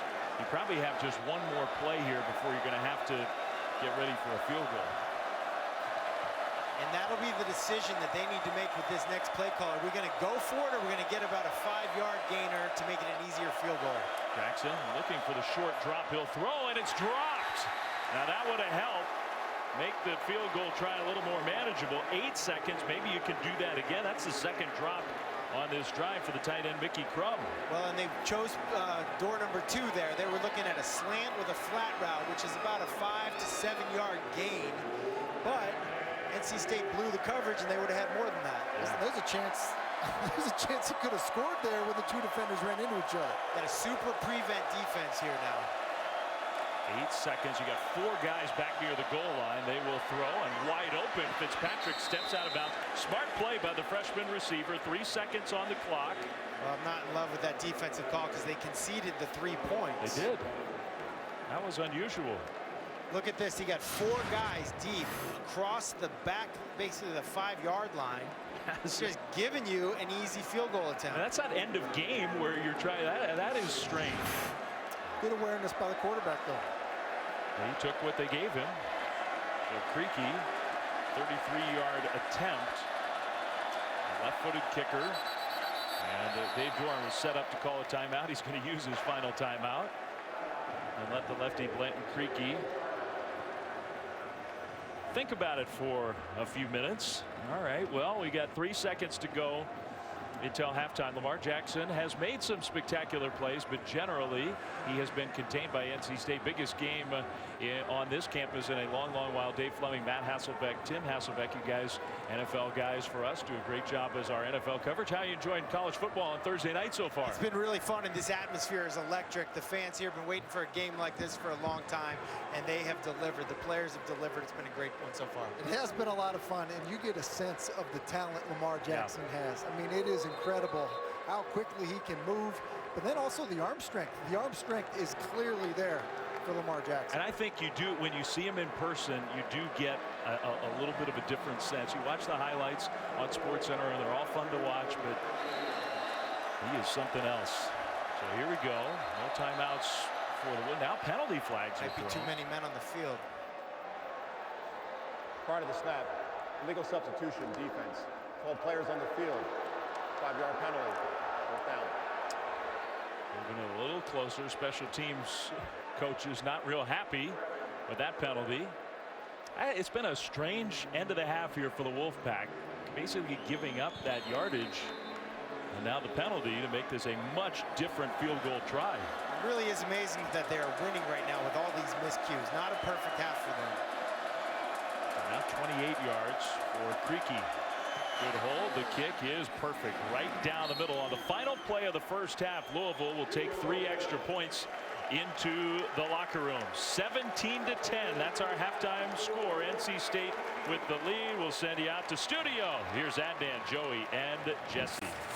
All right, Dave, thank you very much. It is indeed the Land Rover halftime report. Last year's meeting between these two teams, Louisville led it 44-0 at the half. A decidedly different story so far. Containing Lamar Jackson, obviously a big theme, but Jesse, overall, what are you seeing so far? Yeah, I've been impressed so far. We knew coming into this game that was a massive key. NC State's front and their ability to try and keep Lamar Jackson contained. Easier said than done. They've done a pretty good job, though, guys, in this first half, building a fence and taking away his rush lanes. You see, there's nowhere for Lamar Jackson to go. Using their speed, there's Bradley Chubb taking away the outside run, forcing Lamar Jackson to cut in. I love the fact that this defense is not rushing and running carelessly. Watch the DB here down the bottom of the screen. He's just slowing down. It's like playing zone defense, waiting for Lamar Jackson to come to him. It's worked. Bradley Chubb, B.J. Hill, the rest of that D-line has looked really, really good so far. And in the second half, they're going to have to continue doing more of the same, whether it's a four-man rush, a blitz, spying, 4 sacks in the first half. They got to play big in the second as well. On the other side, Ryan Finley, we talked about him before the game, how good he was, and he's completing 70% of his balls. Tonight, 268 yards. He was averaging 7 yards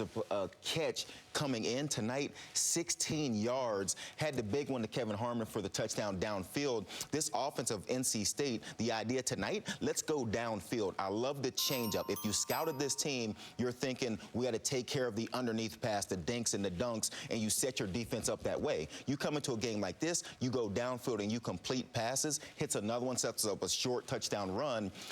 The Louisville defense is on their heels because NC State has done a nice job of play calling, and Ryan Finley's been outstanding. And Louisville's defense doesn't blitz a lot. It'll be interesting to see in the second half if they decide to start dialing up some pressure. Wolfpack finally ranked, first time in 7 years. So far, they have the lead against the Cardinals.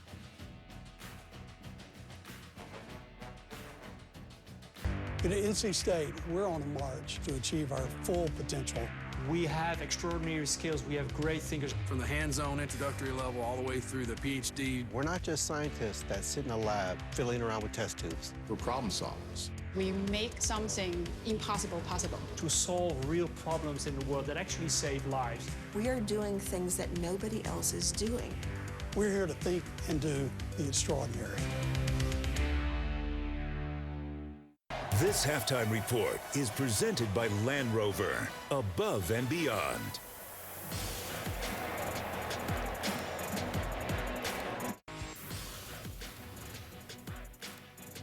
Land Rover above and beyond so far has been Ryan Finley. 268 passing yards and a touchdown as NC State leading Lamar Jackson and Louisville. Dave Fleming, the Hasselbeck brothers, Laura Rutledge. Second half's coming up right after this. This halftime report is presented by Land Rover, above and beyond.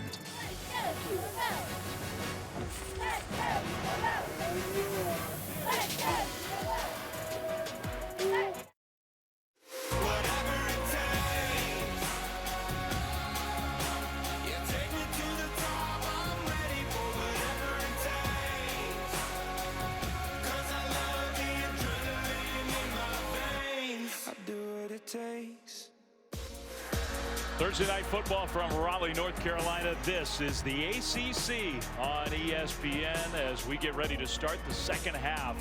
One of the biggest games here in a long while. A couple of ranked teams in the ACC. NC State with the 17-10 lead over Lamar Jackson and Louisville. Dave Fleming back with you alongside the Hasselbecks, Tim and Matt. And guys, we expected a really good game. We've got a good game. We've got a great game. We've got a great atmosphere.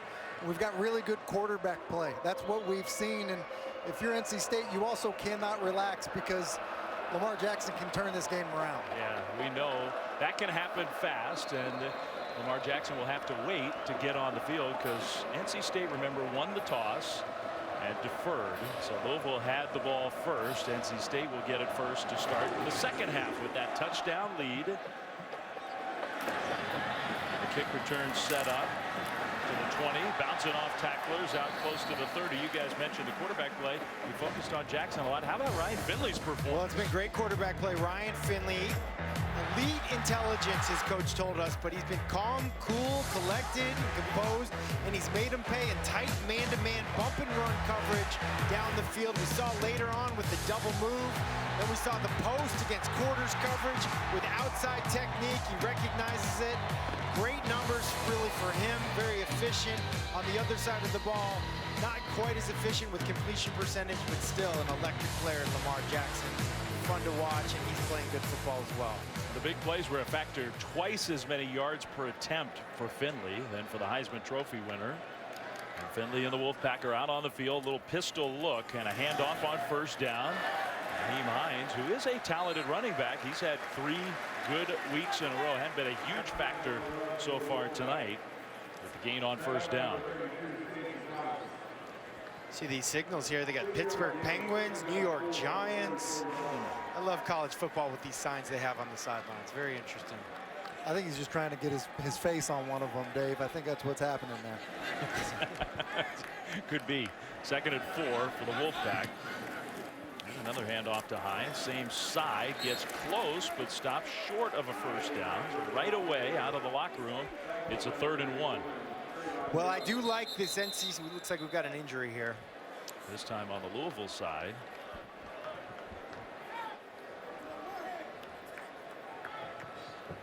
That's Stacy Thomas, the senior linebacker from Miami. We've seen him make a couple plays in this game. One of the leaders of the Louisville defense, holding that right leg, right knee. And hopefully Stacy Thomas is okay. They're going to take a look at him. We'll take a timeout and be back shortly. 17-10 NC State. Be back after this. A really big story this week on Monday Night Football. The Mitchell Trubisky era begins in Chicago. Bears are excited about that. A great rivalry. Vikings-Bears Monday, 8:15 Eastern on ESPN. And what does the bottom line say? Hey, Monday Night Countdown. Get there early. 2 hours early. It's all about you, Matthew. Best show in television. The Hasselbecks, at least one of them on Monday, will set the whole thing up. Now Finley to the line. We've seen that before in this game on 3rd and 1, and he gets the first down. Ryan Finley playing another solid game for NC State, and he has jumped over Drew Weatherford. In ACC history, he's got now the 2nd longest streak pass attempts without an interception in the history of this conference. There have been a lot of great quarterbacks. Another one who played at NC State holds the record, Russell Wilson. We sure have, but Coach Doran, he's superstitious. He didn't like you showing that right there. No, he doesn't like anybody to talk about it, show it. And at some point, that streak will come to an end. Get it to Samuels on first down, trying to find a block. He was patient there. Got Le'Veon Bell. He did look like that a little bit. Cut you off there. He looked like Le'Veon Bell behind the blocks right there. This guy can do it all, though. Jay Sams, as they call him. They say Jay Sams time. They try to get him a certain amount of touches in the run game. They don't worry about it in the passing game because the ball just finds him, and that's the highest compliment you can give to a wide receiver type. I think you and I would agree of the guys we got to sit down and talk to. I mean, really just impressed with his football knowledge and just passion to play the game. 2nd and 7. He had the one big play. Otherwise, he's been relatively quiet. He's had some monster games this year for NC State. Ranked for the first time since Russell Wilson was their quarterback. He'll get another touch here. Samuels, a little stutter step move, and he dove forward to get the first down. And he delivered a hit at the end of it, too. Well, it's the same thing the other way. He's in the slot. They got inside technique because the guy's hedging his bet on the run. They said, oh, you want to get nosy with the run? We'll throw you out a bubble screen right there like that, and we'll fall forward and get a gain. He compared himself to Ty Montgomery, and you can see why. There is similarities in his game. Ty Montgomery, who was a wide receiver all throughout his college career, has become a good NFL running back. A pass incomplete. So here's what they did there, Dave. They ran the same play. They ran the play to the left, the bubble screen, then the bubble screen over here to the right, and they felt like they were too aggressive, so they did the fake bubble screen, tried to take a shot downfield. I think it was maybe a little bit premature. Finley ended up just sort of throwing it away, intended for Jacoby Myers. 2nd and 10, right near midfield. First drive of the second half. Wolfpack leading by a touchdown. The benefit, though, is now when they do run the bubble screen again, say they want to run it, those guys aren't going to jump it. They're going to remember the play they just ran. Finley across the middle. Nice delivery for the catch and the first down. Kelvin Harmon. This is the definition of a rhythm throw for a quarterback. Just a spot route by Harmon. You have a wide route by the running back. And it's just a rhythm throw. It's catch. He's the first read in the progression. Ball out accurately to the face mask. It's perfect. You got a formation into the boundary. You don't see this very often. All the receivers crowded on the smaller side of the field. Handoff toward the middle for a gain of maybe a yard. NC State, guys, has moved the ball tonight. They've had the ball 6 times in this game. Every time they've crossed midfield. So in some ways, they lead by just 7 points. They have been the team that's piling up the yardage. And listen, there's 2 ways you can frustrate a great quarterback on the other side. One way is to harass him with pass rush. Another way is to leave him on the bench for a very long time. He's been on the bench for a good portion of this game. Mass substitution there by the Louisville defense. And 2nd and 9. Finley with some pressure coming. Double move in there. He's got a receiver caught inside the 20 and inside the 15, close to the 10. He delivers a strike and he takes a hit. It's the slants, the double slants we saw earlier. Double slants, he gives him the inside slant move. Nope. He takes the bait, perfect throw, great catch, wonderful route. And like I said, he had a guy in his face as he did it. Yeah, after a big play going tempo, but they clearly are going after Russ Yeast. They have attacked him, the young true freshman defensive back tonight. First down just outside the 10. This is where NC State has not been as good on offense. They have moved the ball at will tonight. In scoring position, they haven't had as much success. Well, they're going up tempo. The first play after a big play to get an advantage, and both times we've seen them do it tonight. They've had a missed assignment, a mental error up front, and not blocking a defensive end. Look, if it's me, you've been bogged down inside the 20. This is Jay Sam time. This is a way you have 2 downs here, potentially. You want to get the ball to Jay Sam. Zaire Alexander, by the way, has come on the field for Louisville. He's toward the top of the screen, maybe their most talented defensive back. He's been hurting. They're going at him here, and he had good coverage on the intended target. Great coverage on Steph Lewis, and here's the thing. He hasn't been out there much. Now he sees him picking on the true freshman. He said, okay, put me out there. I'm going to give you what I got. My 80% or whatever I am, I'm going to give you what I got. Great coverage there. They stay away from him after seeing that. Yeah, that was good coverage. He is their best coverage guy by far when he's healthy. And that's a good point. When he's healthy, it's good to test him out there. He's not playing for a reason. He's banged up. Louisville does a little shuffling. Hines comes into the backfield on 3rd down and 13. They can get a first down at the 1. They get the ball to Samuels. That was well defended. It really was, and it was an aggressive cover 0, as they like to call it, meaning 0 people helping deep. It's an all-out blitz, and that wide receiver tear screen, as they call it, really is a blitz beater. They fake the bubble, run the tear screen. That's a nice job by Cannon, the safety. Those plays are usually feast or famine, though, so that's either going to the house or kind of like that, a little disappointing. NC State has to be a little disappointed with the way they've played in the red zone inside the 20. They got to make this field goal. 35-yard try. The kick is up, and it is no good. He hooked it to the left. So the field goal kicking problems continue for NC State.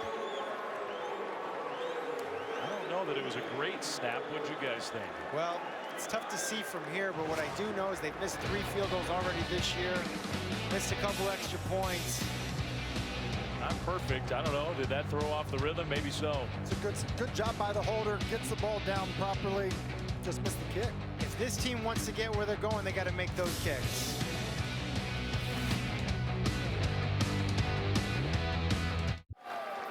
Wolfpack miss a chance to pad the lead. 17-10. Let's go downstairs to Laura Rutledge. Dave, Matt mentioned it. Lamar Jackson has been on the sideline for a lot of this game, and he's really frustrated with that, saying to his receivers on the sideline just now, I just want to get out there and play. He's ready to get something going. Also, guys, Bobby Petrino maybe looking to change some luck. He took his jacket off and put on the red shirt. He's changed his outfit. I asked if it was for luck. He said, no, it's just hot. Okay, maybe. That play well defended by NC State. Yeah, one of the best run defenses in the country. They had it last year. They have it again here in 2017. Eighth against the run last year, 8th against the run so far this year.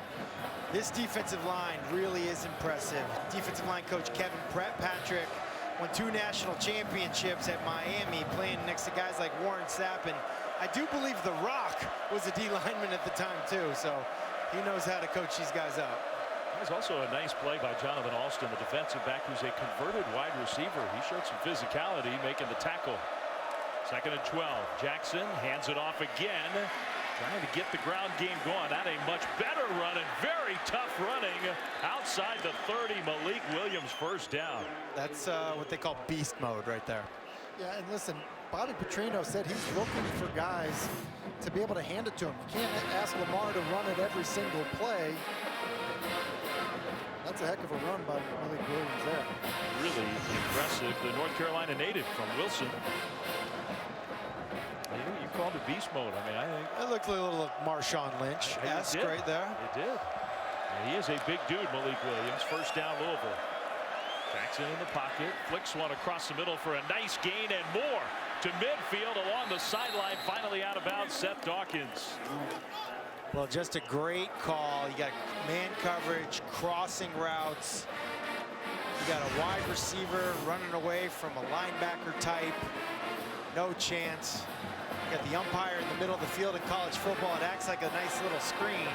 Great block down the field by Williams, number 29. Well done. Maybe Malik Williams' run sort of got this offense jump-started. That's a nice play. Another completion to the guy who's been the best playmaker at wide receiver for Louisville, Des Fitzpatrick.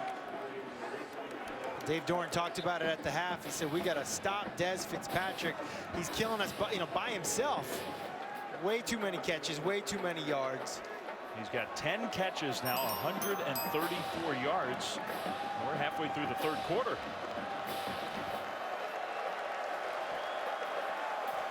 And they're moving him around. You know, sometimes he's outside, sometimes he's in the slot.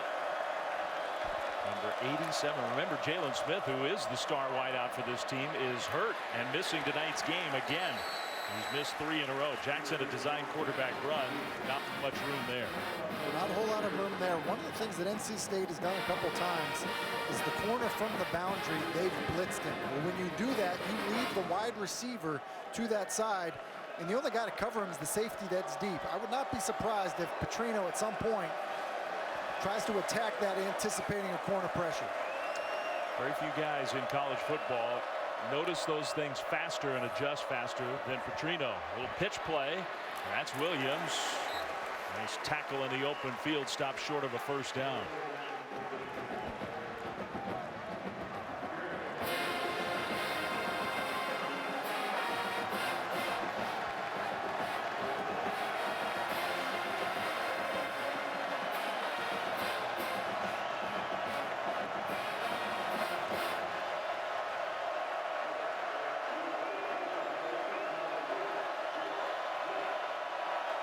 Third and 3 here. Wolfpack have been pretty aggressive on 3rd down on defense. And a whistle. That was a penalty. Full start offense. Number 74. 5-yard penalty.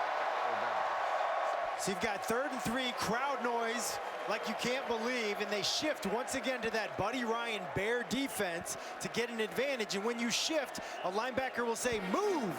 As he said, move, just like that, to cause the offensive lineman to false start. All right. So Jaron Christian was the guy, the left tackle, who moved early. And I think they've actually flip-flopped. Christian's over on the right side for this down. Becton is at left tackle. That throw across the middle is incomplete. Intended for Corey Reed. It's 4th down. It's such a big sequence right there because they were in field goal range even if they didn't get it on 3rd and 3. The penalty moves them back. The guy's actually open. The receiver's open because the defender slips. Ball's a little bit behind him. You'd still like to see him make that catch, but you would also like to see the quarterback deliver a strike. That could have been a touchdown. Yeah, at minimum, though, I think you got to catch that one. Now Louisville will try a 48-yard field goal. Landon Creaky, who has been perfect on field goal kicks. Big difference in that special teams aspect of this game. And what Coach Petrino say, this is his max distance that he'd feel comfortable calling him out to kick it, and he nailed it. I think he had a little extra to spare. Might have to move that max a little back. He just earned another 5 yards. Take that, Coach. Louisville cashes in for 3. It's 17-13 Wolfpack. ESPN Thursday Night College Football. Brought to you by USAA. Insurance, banking, and investments tailored for the military community. How about a backstage pass look with a spotlight on the NC State video coordinator, Hud Jordan, who helped us out yesterday. He's an NC State grad himself, been with the school since 2003. And you guys know better than anybody, those video guys for a football program, college or NFL, who works harder than those guys? And they hooked us up yesterday, gave us the defensive line film room to watch some film study up on this game. Thanks to Hud for helping us with that. Field goal from Louisville. Hines kick return. He's dangerous. Got hit across the 20 though. Where the Wolfpack will take over. Ryan Finley leads the way out onto the field. The NC State quarterback. Another in a long line. They've got quite a tradition going these days, don't they? This is QBU. Last week they had 4 starters in the NFL. That's more than anybody else. Obviously Phillip Rivers and Russell Wilson you know about. But the guy, you know, Mike Glennon lost his job unfortunately this week to Trubisky, a North Carolina grad, which that probably doesn't sit well. And Jacoby Brissett traded from the New England Patriots to the Indianapolis Colts and has made the most of his opportunity, playing pretty good football up there. Dave, I don't know about you, but I feel like Brissett's the best Colts backup we've seen in a while. Wouldn't you say? Define a while. I don't know, like 2 years, 3 years maybe? Middle child. Well, NC State, not a good start. Offense. 5-yard penalty, first down. 12 men on the field, kind of inexcusable coming out of a kickoff, out of a timeout. Really no excuse for that. These miscues could come back to haunt NC State. Really have not played a clean half of football, and then the second half off to a tough start. Well, they went 12 plays after halftime, got the ball first, went right down the field methodically, but impressively, then got inside the 15 and totally stalled out, missed a field goal, got nothing to show for it. Their lead is 4. Finley. Tight man coverage once again. Down the field, he's got an open man, incomplete. That was Hines, the running back, and he was off and running if he could have caught it. So close. And really what they did is they did formation into the boundary to get the matchup that they wanted, and they had it. They had it. They absolutely had it. At times running on, you know, a bigger linebacker that can't run with him. That's really one of the first throws that Finley's missed. It's an unconventional throw, though. He's been throwing that go route from the outside perfectly tonight. But that inside fade, not so much. Kobe Myers comes in motion, a little play fake, and with some pressure coming, Finley throws that one. A great effort, but incomplete. Dave, identical play to the first pass of the game. Same play action, same throw, same result. Now 3rd and 15, not a comfortable spot. This part of the field inside your own 20-yard line. We'll see. For Finley, you want to be smart here. You know, it's 3rd and 15. You don't want to make a bad situation worse being backed up. They're only rushing 3 guys. They're going to make him hit a check down. He throws across the middle. You rush 3. You don't expect that guy to be open down the field. 1st and 10, Wolfpack. Well, they took the bait. They ran a defender out, brought another guy in. They took the bait. Ryan Finley delivers a strike for a 3rd down and 15 conversion, which is really, really big. Big time play. Well designed, because you see the tight end running through the middle. That occupies that seam defender, which is why the in-cut was so open. They needed 15. They got 17 to Kelvin Harmon. That's a big first down for the Wolfpack. A handoff on 1st and 10. A little stutter move, flag thrown. They hit at the end of the play. Louisville's pointing the other way, thinking that was a hold.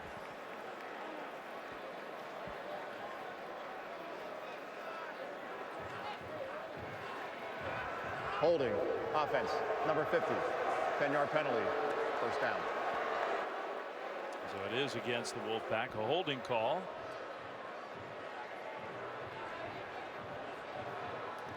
Coming against Tony Adams.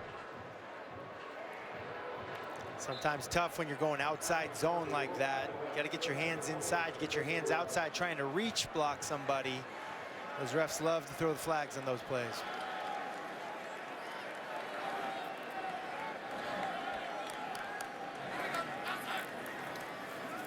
I think Garrett Bradbury, by the way, the center, is back in the game. Hines, nifty moves, a couple of different spins to the 40. Well, there was that same completion concept play they ran earlier where they hit the split end receiver. This time, Louisville defends it properly, and they have to throw it to the check down to the running back, and the running back does the rest. Impressive run after the catch by Hines.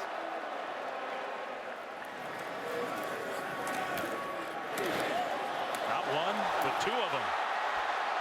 That's when you hit that B button on your PlayStation or your Xbox or whatever it is. I'm too old to know. Sometimes you can hit it a little too often. Hines off and going to midfield, to the 30, down the sideline, finally dragged down inside the 20. Made one great play in the pass game and then got the ball on the ground. What's impressive about this drive here, it's well blocked. The penalties on first down both times in this drive, and then you see the quickness of Hines through the hole. 45 yards, and here we go again. This has been the part of the field where the Wolfpack have struggled so much.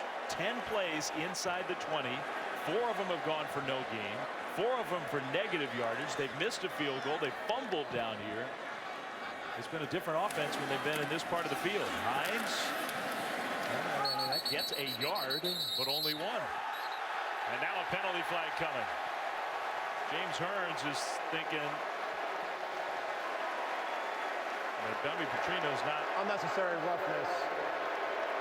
Defense number 99. Half the distance to the goal. First down. Hearns was arguing normal play. Petrino did not agree with his player, and he takes him out of the game.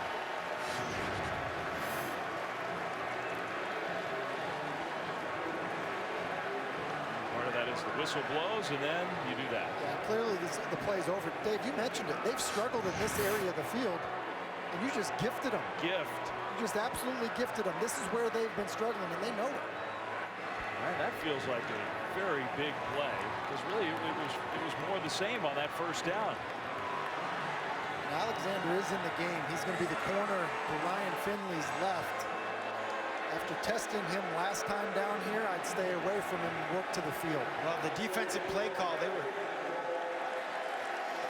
The down guy along the sideline with the down marker has the wrong down up there. It's first and goal. So we've just had too much confusion. That's happened way too often in this game. And Dave Doran was going nuts, but he gets confirmation. It is first and goal. 4 trips inside the 20 and 10 total points out of those possessions. Samuels. Now a pitch after the fake handoff to Myers, who gets hit after a gain of a yard. And let's go downstairs to Laura. Dave, you were talking about NC State center Garrett Bradbury. He did have a chest x-ray. They determined that there was nothing significantly wrong, and that's why he's back in the game. Thanks, Laura. That's big. It's huge. He's the vocal leader, the communicator on that offensive line. I'm sure they're thrilled to have him back out there. Well, those big guys up front, I mean, they have got to be a little disappointed with how things have gone in this part of the field. So is that guy. Nice outfit, though. Second and goal. Finley, handoff straight ahead, and touchdown Hines.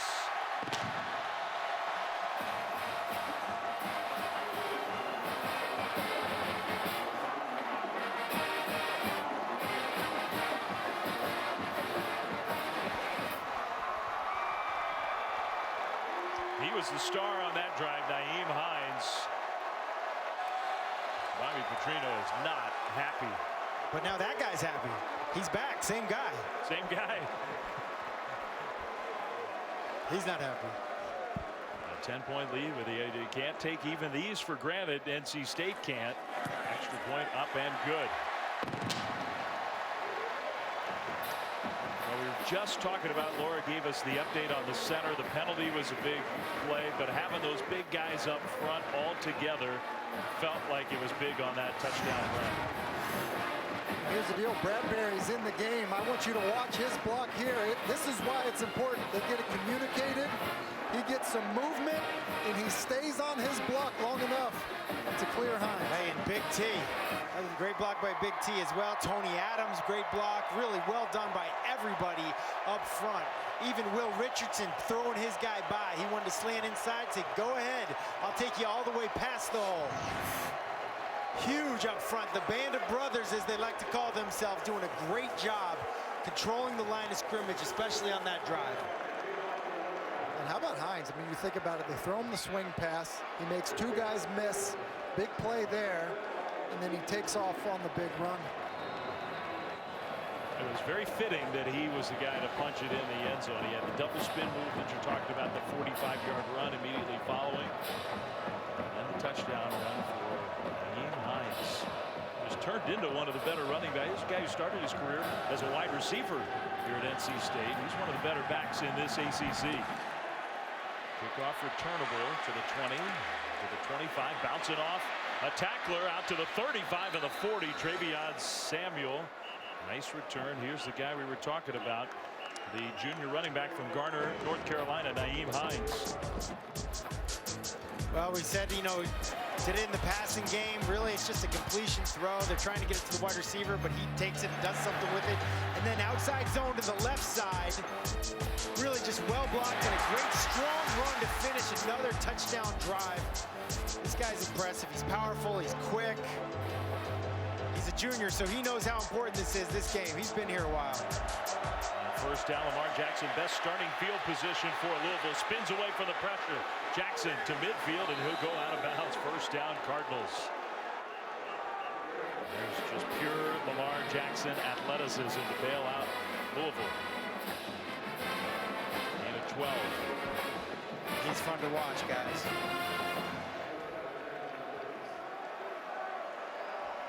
He has not been on the field much in this second half. The total yardage looking lopsided.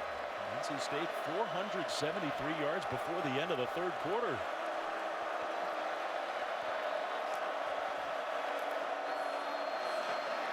Back to Samuel. Nice tackle, short gain. Samuel's another guy. He's dangerous with the ball in his hands. Eludes one defender. Had one more to beat. Shoestring tackle. Had he not made that tackle, Samuel was gone.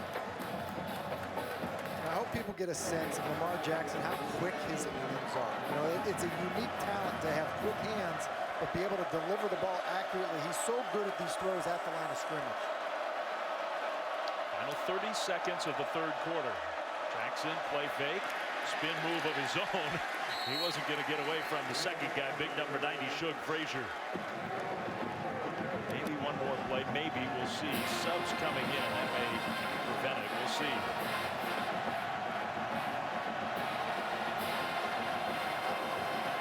Milestone run for Lamar Jackson, over 3,000 rushing yards in his career. They're going to need more tonight, though, it feels like. That is the end of quarter number 3. 17th ranked team in the country on the road and being tested big time. Last year, this matchup was lopsided in the other direction. It was all Louisville. Tonight, NC State, I think, has been the better team. Well, they got a great atmosphere, and it's a home game. That makes all the difference sometimes. 15 minutes still to go. 24-13, Wolfpack.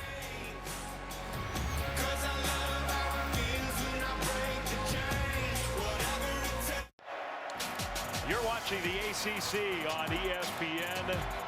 As we start the fourth quarter in Raleigh, they waited a long time for an ACC game like this. Top 25 teams, NC State 24-13 over Lamar Jackson and Louisville. And listen to this place. On third down, first play of the fourth quarter, Jackson fakes, keeps, first down, Cardinals. Well, it was time for Lamar Jackson to put his Superman cape on. His team needed him to step up and make a huge play, and he did just that. If I'm Bobby Petrino, I continue to run him. I know you're worried about hits he's taking and how many times he's carrying the football, but this is where they've had their most success, is when he's kept it as a runner. And give NC State credit, too. If you take out the sacks, now he's taken off here again, and this could be a very big play. Jackson in the open field. For the most part, even with the sacks out of the equation, they have contained him, but a couple good runs in a row. Dave, that's a design quarterback draw. He didn't take off on a pass play. That's a design quarterback draw. And I think think Petrino realizes it. I mean, he's their best player by a long shot. It's best to have the ball in his hands. There's still a long way to go in this game. Jackson this time does hand it off straight ahead to the 15, down to the 14, Malik Williams. I think Williams has given them a spark. He certainly has. Well, it's a physical presence on those runs, and then when the quarterback does keep it on the zone read, there's a reason he's able to, is they got to commit to that run. They got to commit to their gap. And he's just so quick, and he's so good at reading the read as well. And from the pistol, flag thrown. False start, offense. Number 73, 5-yard penalty, 2nd down. Well, it's really interesting to me that this student section is the loudest section. I mean, over down there to our left, not that loud. Down here to the right, very loud. That's where we're getting all the procedure penalties. Here's the true freshman, Mekhi Becton, once again. Dave, you called it. They're flipping their tackles. They are. And let me tell you something. That is not easy. You're flipping your tackles, and you're going on a silent count. The stress that they are putting on both of their tackles is immense. Number 74, the experienced guy, he is usually the left tackle. He's over on the right side. The true freshman has flipped over to the left. Now a timeout coming, as Petrino didn't think his offense was organized, and he is hot. The play clock was winding down. He didn't want another penalty. Lamar Jackson, I guess, just didn't notice. So a timeout, Louisville. When you're behind in the second half and you got to use one of those timeouts, that hurts. 24-13, it'll be 2nd and 10. By the way, when we are finished here, Sports Center at night, Bucci and John Anderson are standing by, and they have a lot to talk about. The American League Division Series both got underway tonight. We got NHL opening night, NFL news, and everything else. Sports Center at night next, right here on ESPN. Also streaming live on the app. Sorry about your Red Sox tonight, just game 1. You know, I knew you were going to bring that up.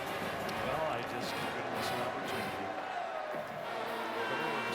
Still a series. By the way, ACC, NC State, and Louisville both still positioned well, but NC State's the team that really is in prime position. If they could finish this one off, stay 3-0. They've already won at Florida State, a tough game on their side, the Atlantic Division. Oh, the Wolfpack can start to think big if they can find a way to win this game. Got Des Fitzpatrick in the slot here. He's had a big-time game. They'll pitch it, and Bonifant, who is a former quarterback, looking to throw toward the end zone. He threw it away. So they double Des Fitzpatrick. They go with a run action. It was going to be a halfback pass to Fitzpatrick in the corner of the end zone.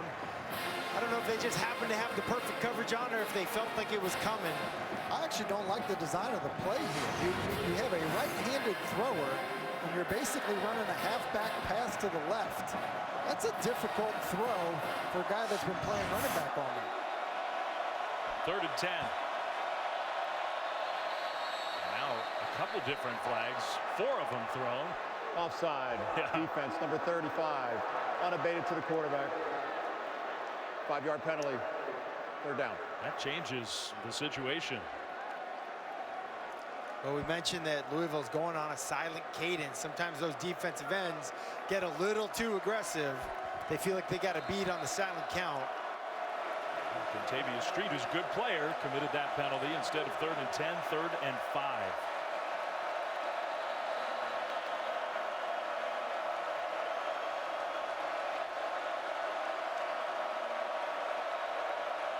The crowd noise here is actually making it difficult for NC State to communicate as well on defense. Bonifant, a little shovel pass straight ahead, running 1st down. Nice call. It's going to be 1st and goal. That's the tight end, Stanberry. Now that is great design right there. You know, they fake basically what looks like the zone read, and then they just pitch it to Stanberry. As you said, the tight end is coming underneath there. Well designed and well executed by that Louisville offense. And what you really want on a shovel pass is you want those defensive ends rushing way upfield, better late in the game than early. 1st and goal. Lamar Jackson now scrambling. Little pump fake. Got around the defender. Jackson. Touchdown. And for the moment, this crowd gets much more silent.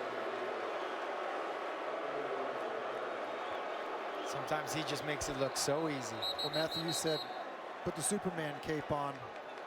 That's what they did. They ran him, design quarterback runs, and then this is not a design quarterback run. This is spinning out of a pass play. And Bradley Chubb is the guy down. That is, who knows, maybe it's a cramp, but whatever it is, that's bad news for NC State. He's their star along the defensive line. We saw the indication from Bobby Petrino that Louisville wants to go for 2. Here's the Superman kind of play from the quarterback Lamar Jackson while they look at Chubb. His eyes are downfield the whole way. Feels pressure from the left. It is Chubb. He spins out. Just has incredible speed, and he's got shakes at the goal line. Comes in standing up. Very impressive. When he spun out of that, I thought, you know what, there might be a big collision at the goal line. He's just so elusive. It's hard to get a significant shot on him. And Chubb gets up, and I think it was a cramp. Well, really, think about this. That was Chubb that was giving the pressure that caused him to spin out. And then when he's crossing the goal line, that's Chubb again. So, again, Tim, you alluded to it earlier. I think these defensive linemen, they're tired. They're tired. They're chasing this guy around all night. They're fatigued. So now going for 2. Down 5 in the 4th quarter. Interesting decision. I don't think a slam dunk decision. Instead of taking a point, they're going for 2. Fitzpatrick shuffles back right. Jackson toward the end zone, incomplete, knocked away. So they get nothing after the touchdown. They'll take the 6. They needed that, and a lot of it was their Heisman Trophy winning quarterback Lamar Jackson. You guys said it in the middle of that drive. Let him make some plays. And Lamar Jackson did. Into the end zone. 5-point lead for the Wolfpack, 4th quarter.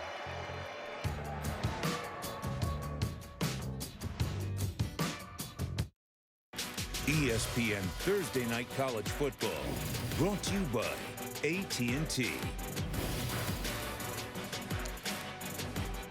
Well, they billed this game as the biggest in a couple of decades in Raleigh, North Carolina. We're setting up for a spectacular finish. Both quarterbacks have really been great. But how about Lamar Jackson with his stats tonight? He has become the first underclassman in college football history with 7,000 or more pass yards, 3,000 or more rush yards. He just continues to do spectacular things. And that was him on that touchdown drive for Louisville to make this a 5-point game. Down the kick return. Hines gets to the corner. Hines to midfield and across midfield. He's got a couple 100-yard touchdown returns in his career. This wasn't quite that, but it's a big play. Hines says, hey, listen, I have a cape too. Let me play Superman. I did it on the last offensive drive. Let me do it on this kickoff return. Awesome. If you're a kicker, you got almost no chance at number 7. Maybe he slowed him down enough to let his teammates come in and help out. But 48 yards on the kick return. Best starting field position for the Wolfpack tonight. That's a huge momentum swing right there. And this crowd is right back into it. You got to love this atmosphere. It's great. And these are great college football fans. And frankly, in the last many years, they have not had enough good things to cheer about. And tonight's a night that they have looked forward to for a long time. On first down, the handoff, a gain of a yard. Maybe with the extra push, a couple or 3. Pretty tough running by Reggie Gillespie.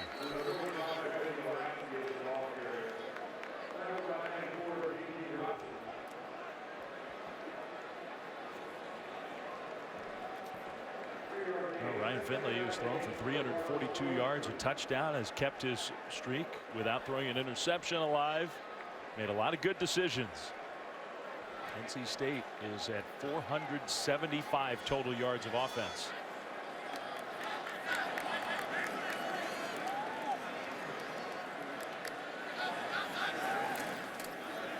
Nice pocket for Finley. Left sideline pass with contact. Here comes the flag. Once again, bump and run, press man coverage. Ryan Finley has the green light to take these shots. He's been doing it all night. It's formation into the boundary to isolate. Pass interference, defense, number 15. 15-yard penalty, first down. To isolate C.J. Riley. He's got a ton of speed. These Louisville defensive backs have had a hard time tonight, haven't they? They really have, especially Washington. And that call, look, there was a lot of contact before, but I'm just glad my guy Charles Woodson's not here right now. He'd be complaining about offensive PI right now. He would be, and he might have an argument. Well, you're not going to get that one from us, Dave. Look elsewhere. Corner blitz. Quarterbacks, not cornerbacks, up here in the booth tonight with the Hasselbecks with us here on Thursday Night College Football. And a fascinating game with both quarterbacks on the field playing well. First down, NC State. Handoff. No gain on first down. Let's go down to Laura. Dave, Louisville's James Hearns on their defense had a spirited message to his guys right before this possession saying, Lamar got us back in this thing. We have got to stop them here. We absolutely cannot let them score. He told everyone that he's on the sideline right now, but he had that message to his guys on defense. Well, remember, he committed what looms, I think, is a very big penalty. NC State, all their problems in the red zone. He committed a personal foul that gave the Wolfpack first and goal on their last drive and punched it in. Maybe that's why he's standing on the sidelines. Swing pass, Hines makes a move and gets some positive yardage, shoved out. That was close, but no flag. I think rightfully so. Third down. Well, that's that same play where he said, I said he hit the B button. He did the spin move twice in a row. They tried to go back to it.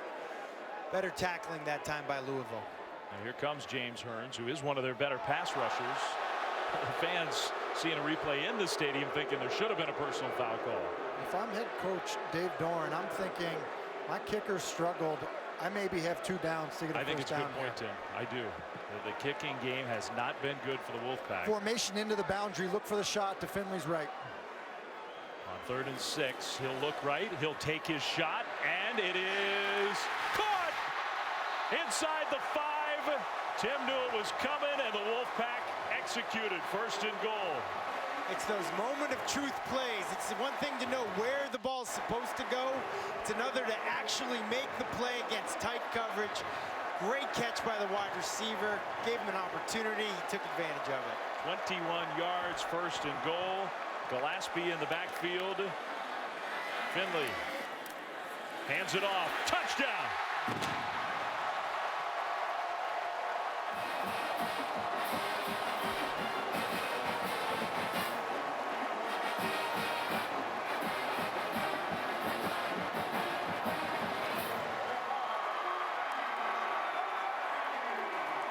All set up by that same formation that you spotted, and the play where they executed out of it.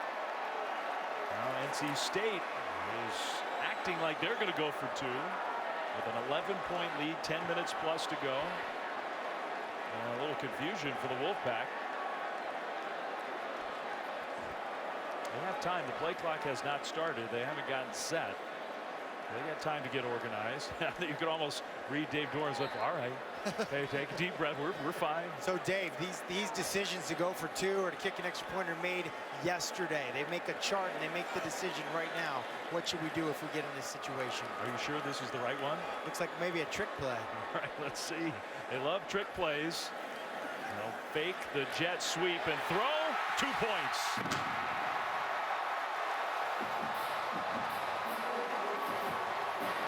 You guys have been all over this all game long. The play that set it up was the key to that touchdown drive. Once again, formation into the boundary like Tim said. You get press man coverage. It was against the freshman. They put in the junior, Jair Alexander. Still they make the play, and then again set it up with a nice run to follow the pass. What an answer by the Wolfpack. The kick return and then the touchdown, 32-19.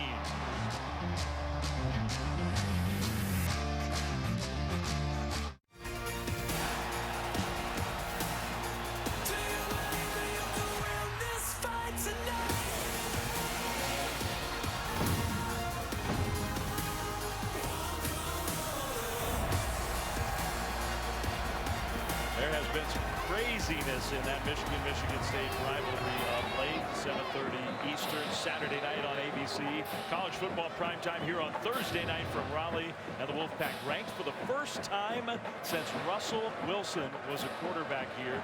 The end of the 2010 regular season. That's the last time NC State was in the top 25. They are looking like a top 25 team here at home against Louisville after a touchdown and a 2-point conversion. Louisville's going to get the ball back, but let's look at that big play once again. We talked about them putting their formation into the boundary, and what that does, they go trips into the boundary, and it basically puts everybody over here. You get isolated up top. It's a one-on-one matchup with Harmon on Alexander, and if you throw it on time, the free safety can't get there. That's well designed by this North Carolina State offense, and it's well executed by all those guys. And I think both of you mentioned earlier, if you recruit those kind of wide receivers who can win those one-on-one matchups, the big, strong guys, that's what the Wolfpack have. Tall receivers. It's easier to get quarterbacks when you get those guys, too. That is a fact. Lamar Jackson going deep down the field, incomplete. He might have had an opening, Fitzpatrick there. It'll be second down. There's still a long way to go in this game. 10 minutes and a second on the clock. Plenty of time for Louisville. This has been a great game, guys. I'll be honest, I was nervous about missing that Patriots-Buccaneers game. I'm glad it's a boring game. This is the exciting one. I made the right decision. You did. This is the place to be if you're a football fan tonight. And definitely louder here. Definitely. Jackson will have to scramble, and he just gets across the line of scrimmage. That's a great job by Roseboro, retracing his steps, rushed upfield, retraced his steps.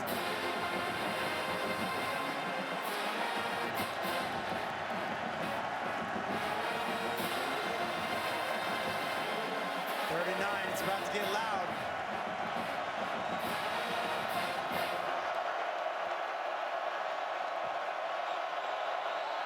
And because it got loud, look what happened. All kinds of movement up front. A false start penalty. The snap went awry. False start.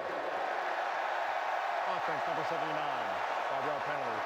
They're down. That's just going to egg them on. They're going to get louder. Well, I say it probably too much, but in my time in Seattle, I can't tell you the impact that the crowd had for our defense, for the opposing quarterback, opposing offensive linemen. These fans here tonight, the band, everybody, they've been a huge factor.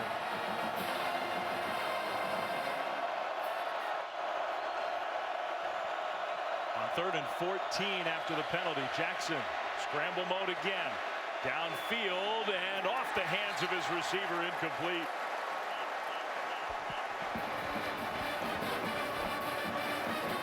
I think that's probably a throw that Lamar Jackson would like to have back. He can make that throw.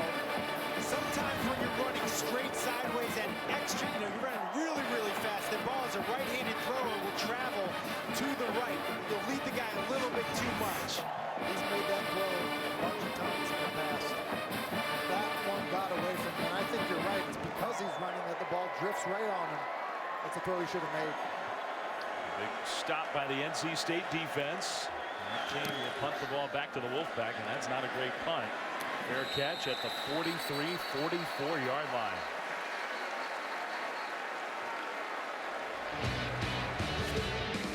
Beautiful night in Raleigh. There's the bell tower. Will the bell toll tonight for a Wolfpack victory under a full moon?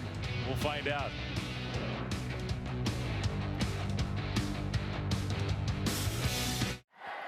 Here's a look at our weekend menu served up to you by Zaxby's. Great games wall to wall on Saturday. Penn State Northwestern, really interesting game to kind of get us started on ABC at noon in the Big Ten, and then in the Big Ten to finish it out. Michigan State, Michigan. How about your guys' BC Eagles? Hokies coming to town. We've got a play coming up here, Dave. Oh, okay. We don't want to talk about that, huh? Play fake for Finley. Ryan Finley, yeah, get down. Right in midfield. No thoughts on we the gotta work on Finley's slide, Dave. That was a pretty terrible slide. Yeah, we're moving on. No BC football talk tonight. Matt Hasselbeck, Tim Hasselbeck, nice enough to join Laura and me here in Raleigh, North Carolina, Thursday night college football. Two ranked teams in the ACC. Two guys who do such a great job covering the NFL for us, who are college football fans, ACC football fans. Watching two good teams, but particularly I have been really impressed by the Wolfpack tonight. Well, and especially this quarterback, Ryan Finley. These scouts all came to see Lamar Jackson, but they're going to leave here knowing all about this Ryan Finley kid as well. 8.5 minutes ago, they've got over 500 yards of total offense in this game, and they'll keep adding on. Did he go out of bounds? Yes. Yes. Nyheim Hines didn't take it for granted, didn't assume, kept going. I think now he just realized that he was out. It's really a nice play design. It's a speed option. I mean, how about NC State running the option with Finley? He does step out of bounds, but the way Hines has been running in the open field, Dave, I think he just thought, hey, it's just another one of these runs I've had tonight. And a great block by the wide receiver, Jacoby Myers there. I mean, really, these plays turn into explosive runs when wide receivers who take pride in their blocking downfield get it done. That first career game with a couple of touchdowns for Hines. He's up to 95 yards, coming off another career high performance last week. He's on the sideline for this first down play. A drive where it feels like if NC State, I mean, this is do or die time, I think, for Louisville's defense. If NC State goes down the field and scores, maybe put this game away.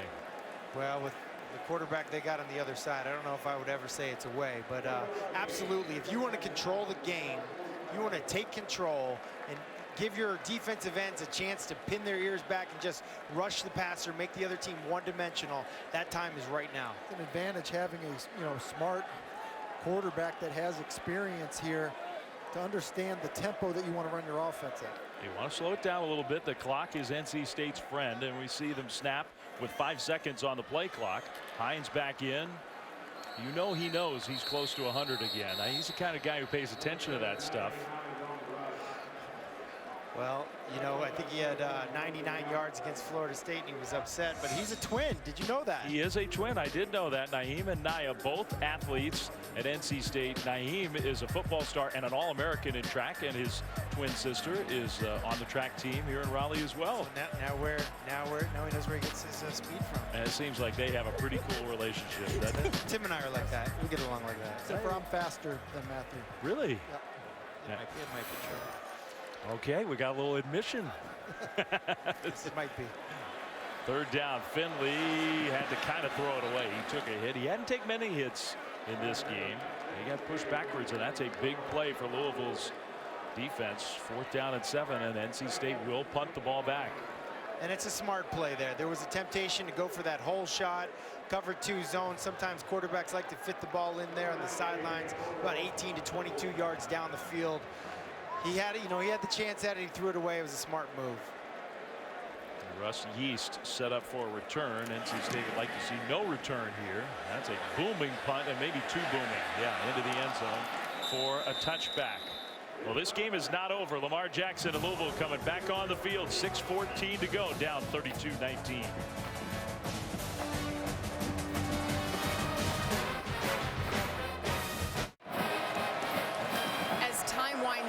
This game, the Louisville offensive coaches are trying to keep Lamar Jackson and company positive, telling them, hey, we still have enough time in this game to make something happen, but we definitely don't have time to waste. We've got to be quick.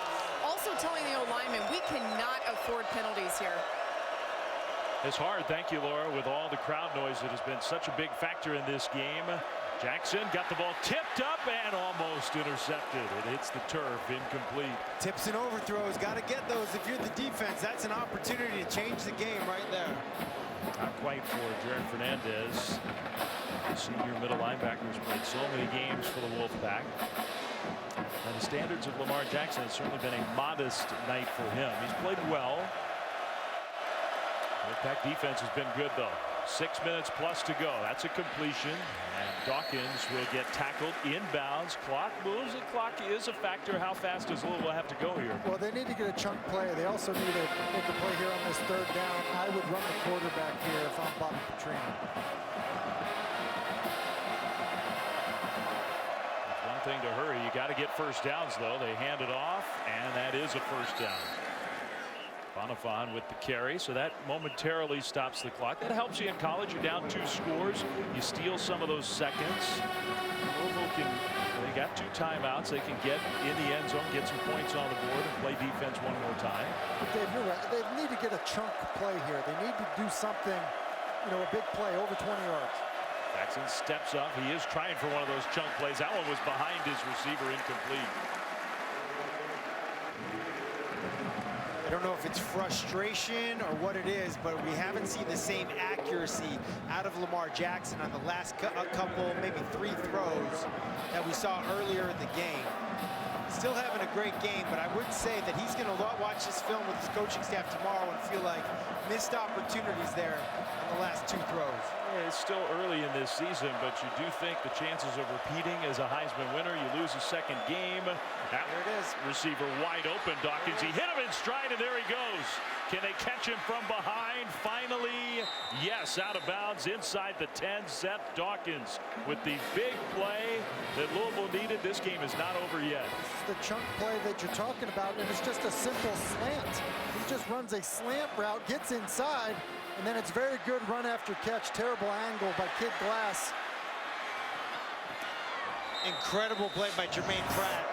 235 pounds to run that wide receiver down. Impressive. And I don't know if he started to cramp up or what, but Dawkins is out. Reverse. They're running a trick play. They're trying to throw it back to the quarterback Jackson. Instead, Bonifant gets a hit. I don't know in this situation about doing that. I don't know. You know what? It's who they are, though. They've got this explosive. There's nothing we can't do, nothing we can't try. The main thing is you have to get it. Once you're here, first and goal, you got to get it in the end zone. And I'm busy saying maybe Lamar Jackson's Heisman hopes go away.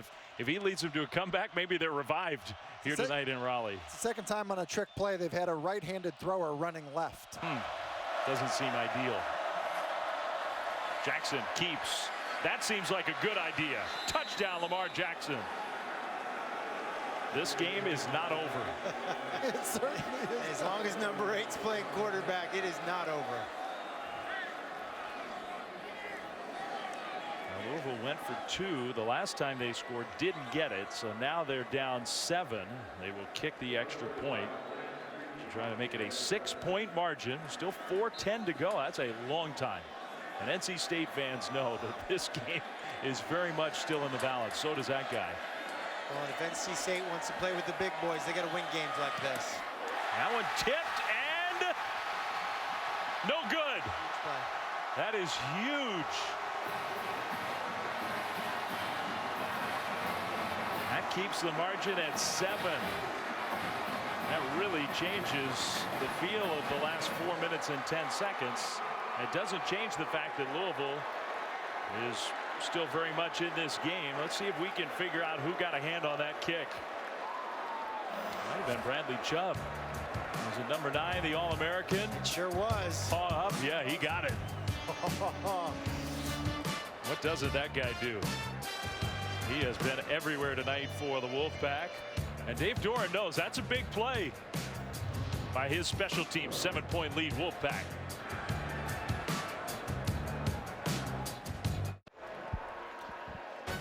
All right, Saturday, 2 big Week 6 games for you on ESPN. 3:30 Eastern. That rivalry in Florida, Miami, Florida State on ESPN, and then the College Station will be the site. Texas A&M and Alabama. Can the Yankees give number 1 a scare? 7:15 Eastern. Also right here on ESPN. They'll stream on the app, as is this game here from Raleigh. Huge game on both sides. One of the biggest games NC State has played in a long time.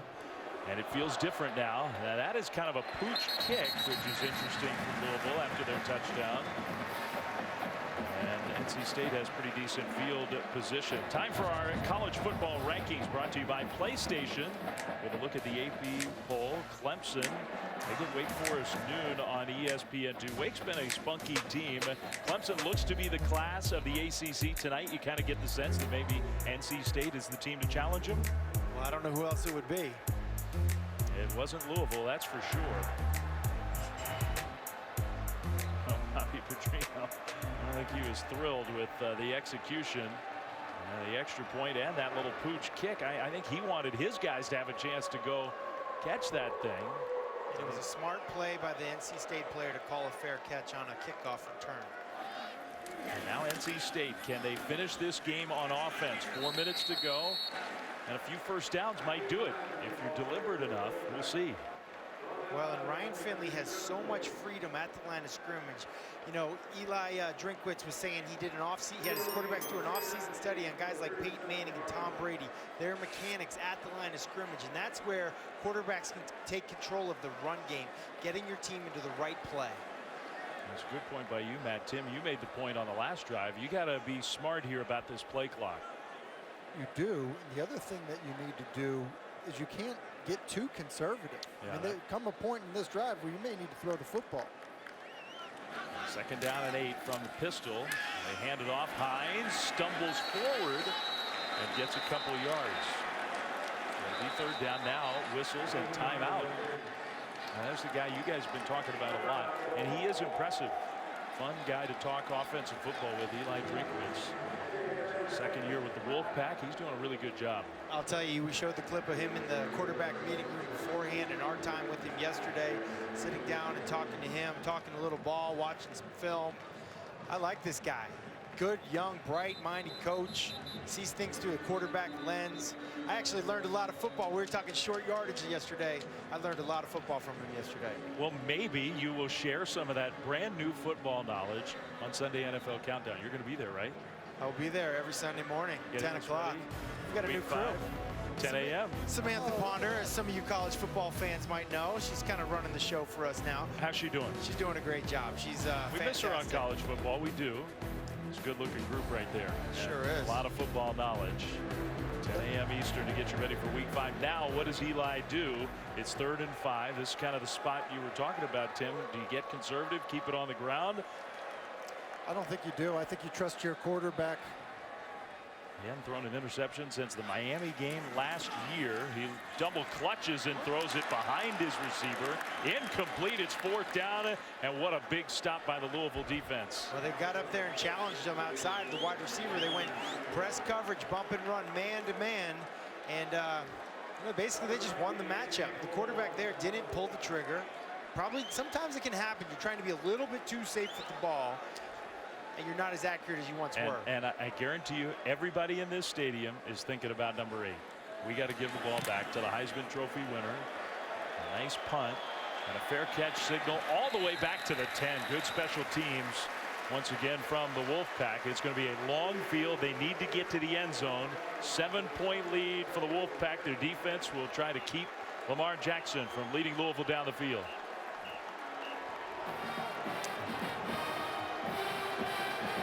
His ground game in the 2nd half, I think, has been a big difference. Listen, he's so good running with the football. It has been a difference. It basically sparked this offense. You heard Laura talking about the guys on defense who were saying, hey, Lamar got us down there. He got us back in this thing. Let's respond. Well, that defense has responded once again. And now the ball's back in Lamar Jackson's hands. All right, here we go. What else do you want? Chance for a repeat Heisman. You got 90 yards to make a very big impression, and on the first play, he'll throw it away. Well, great coverage again downfield. And a smart play by Lamar Jackson to throw this ball away.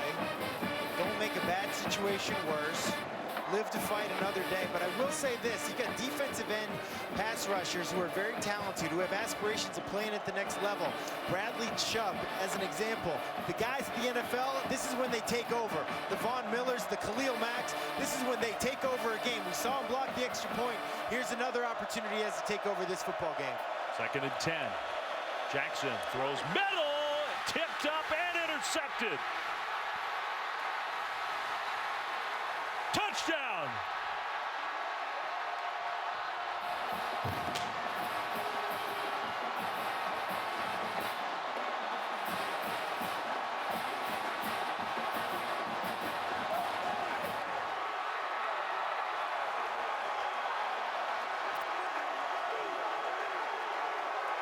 Jermaine Pratt, the junior, maybe just put this game away.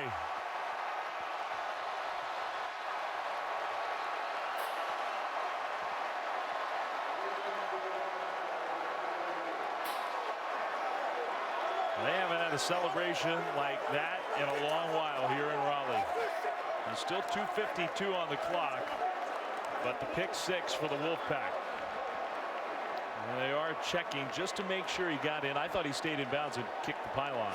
Listen, touchdown or not, Dave, it's not a good throw by Lamar Jackson. Ball's behind the receiver, gets tipped up in the air. Matthew said earlier, tips and overthrows. Got to get those. Yeah, and Jackson, you give him credit. He tried to come over and prevent the touchdown. He took the wrong end of that hit, and that looks like a touchdown to me. Well, that's Jermaine Pratt again, who chased down the receiver earlier. I mentioned he was 235 pounds. That's what they list him at anyway. That is a big dude. I wouldn't want to have to tackle him. Well, that one should be confirmed. And when it is, this place is going to explode again.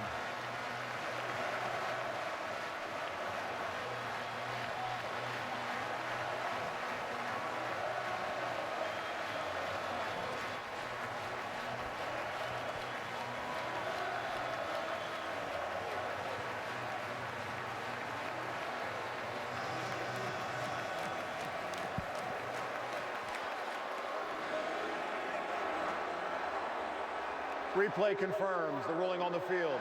Touchdown.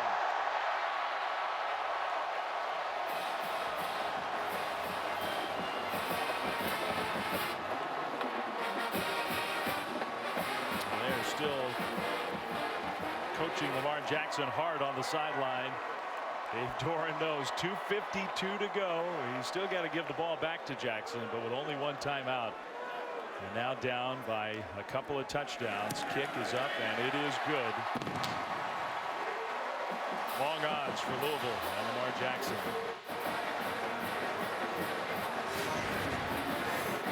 Nothing tricky here, Dave. They're just going to rotate to two high safeties. It's Tampa 2 coverage. The Mike linebacker is going to drop deep. The ball should just go to the middle of the field. The slot receiver is running inside. Lamar's got to just bring him inside a little bit more. Ball's behind him. It's tipped up in the air. Defensive coaches, they say tips and overdose, got to get those, and that's why. That changed the whole momentum of the game, changed the score of the game even. Now, those defensive ends that we said were pass rushers that had to close out the game, this is the opportunity. There's no chance of them going to the run game right now. They have to throw the ball to get back in this game. Well, everybody here was holding their breath. You have to give the ball back to the Heisman Trophy winner. Down just 7. Much different story now. It can be done, though.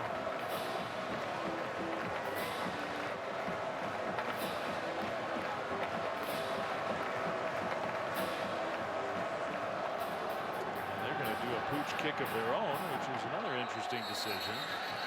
Louisville will get the ball at about the 33-yard line. Now you really do. You got to go fast. You need 2 scores. You only have the 1 timeout. If you had all 3, maybe that changes things a little bit. Dave, can I just say I'm not a fan of either one of those kickoffs. Yeah, neither team. That was atrocious. I just don't get it. I think it was a miscommunication. Well, listen, Dave Doran's perspective is he's got a bunch of veteran defensive linemen that he trusts that have gotten after the quarterback tonight. As long as it's not a touchdown return, maybe Dave was okay with it. I still don't love it. Jackson throws short left, and Louisville will get out of bounds to stop the clock. Bonifant with the catch. That's really a good throw. He had a guy in his face. That swing route to the running back, when that running back's running full speed away from you, ironically is a much tougher throw than it looks like.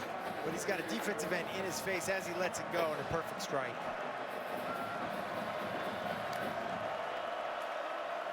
Second down and 5. He'll throw a very similar pass this time, even better defended. Clock will continue to roll after a gain of a yard. And that ends up being a very bad play for Louisville. They need the clock a lot more than they need a yard. Well, it was a 2-deep zone like Tim had drawn up earlier, and I would have liked to seen him stay to the wide side here with 3 receivers to have better numbers. Third down. Jackson looking to run, ran into a defender, now cuts it upfield, and there may be only one quarterback in the country who could get the 4 yards on that one. Yeah, listen, it's as good as a pass for these guys right now. It's really been the best part of their offense. He's been a little bit off throwing the football in the last couple drives. But you got to go. I mean, even any seconds ticking off the clock, taking away the long shot chances in this game. That one incomplete. And fatigue is setting in on this defensive front four for NC State. I mean, you saw right there, Bradley Chubb, he didn't even get lined up in time. He plays the boundary side, meaning at the hash mark, he's going to play the short edge of the field, less likely to get chipped. You know, has a better chance to be a better pass rusher on that side. He didn't even get lined up in time that time. And he's out of the game for this second down play. Jackson under some pressure, nice delivery, and quickly out of bounds to the NC State 40. Corey Reed, there is a flag in the backfield. Roughing the passer. Defense number 98. 15 yards. First down. So the big gain, 16 yards, and then another 15 on top with the penalty. I could see NC State using another timeout on a stopped clock just to give these guys a rest, just like they did at the end of the first half. Well, that was that cover 2 again, Tim. They run the deep out route, about an 18-yard route. It's an NFL route. You see guys run it all the time. Not a lot of college quarterbacks can make that throw. Great throw. You're almost certainly going to have to rely, you are going to have to rely on an onside kick. But first things first, you got to get in the end zone. Bonifant scoots out of bounds. Another yard, at least this time, stops the clock. And they tried to go right back to the exact same play. This time the corner to that side played it a little better, played a little more gray area. I believe it was Jonathan Alston. It's cover 2, but understanding the situation of the game, you want to give up 2-yard routes. You don't want to give up the deep one. Louisville trying to get a win on the road against a ranked opponent. Hasn't been easy for them. Jackson a little high under more pressure, incomplete. Reserve of energy the last couple plays. They have gotten in some heat on the Heisman Trophy winner. Third down, but not the time to save any energy.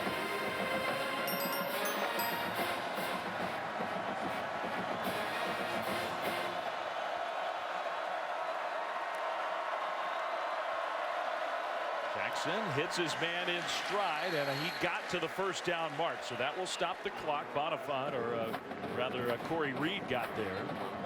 They went right back to that slant that they got the big gain on before. Again, it's a nice play. This time the defensive back makes the tackle. And NC State's bringing pressure. They're isolating guys up, playing them single coverage and bringing pressure. Flag thrown, incomplete. That's going to be a penalty against Louisville. Holding. Offense. Number 74. 10-yard penalty. First down. Jaron Christian has had a rough night.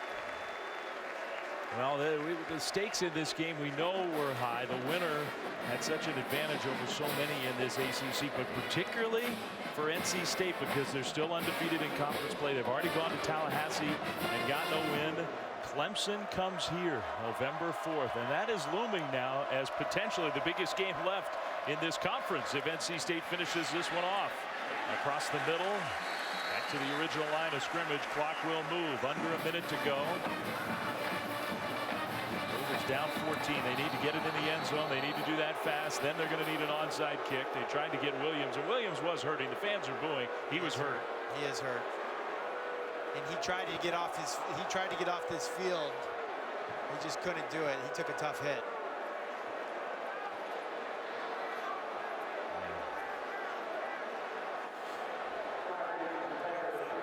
I think everybody booed at first, and now everybody knows that this isn't. He took that hit, and he tried to give the kid credit for some toughness. Tried to get up and get off. We're not going to show it. It was an arm injury. He landed awkwardly. Oh gosh, you feel for Malik Williams, who really played well tonight. We're just not going to show you. Oh boy, it's terrible. You just hate to see this.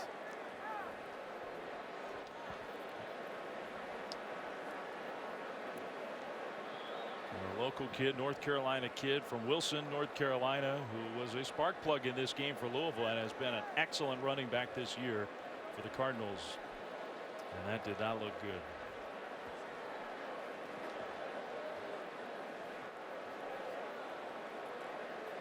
And you can tell how much pain Malik Williams is in.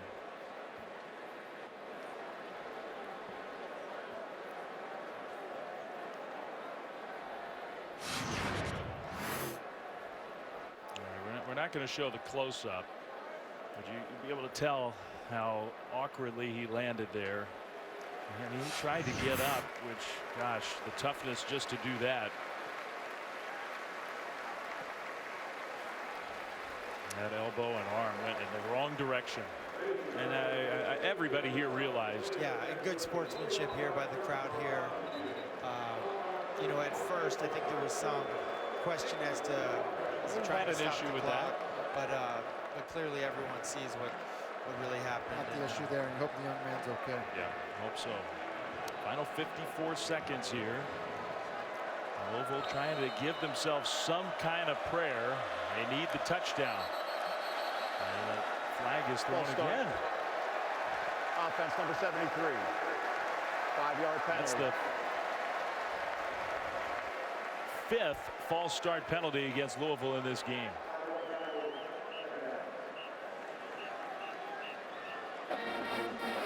Back where the student section is once again. Yep. It's been loud everywhere inside Carter-Finley. It's been really loud this end of the field. Toward the end zone, incomplete. Good coverage intended for Des Fitzpatrick, who's had a breakout kind of game. And really good play call. You had the matchup you might like, man-to-man, one-on-one.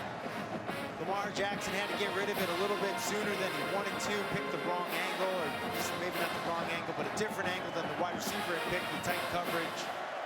Long foul ball.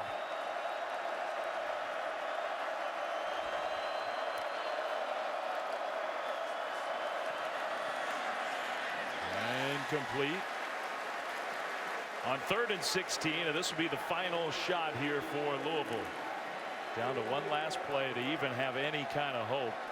And we talked about it yesterday with everybody involved in this game. The scout team quarterback for NC State, everybody was giving him credit how good of a job he did mimicking Lamar Jackson. They have defended Jackson pretty well tonight. Well, Jalen McClendon did a great job. Tim, you were talking about earlier. Matthew McClay was the guy who was Lamar Jackson this week. He obviously did a good job.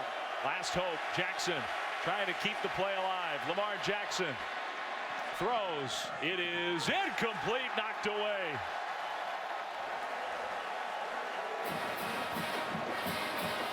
And that's going to do it. The weekend's going to start a little early here in Raleigh, North Carolina. What a game. What a competitor Lamar Jackson is. What an amazing game, both teams. But this NC State crowd had an impact on this game. These kids, especially these seniors, talked about what this game would mean to them. They talked about how everything felt different here. It was a special year, and they made it happen. And how about Ryan Finley? Yeah.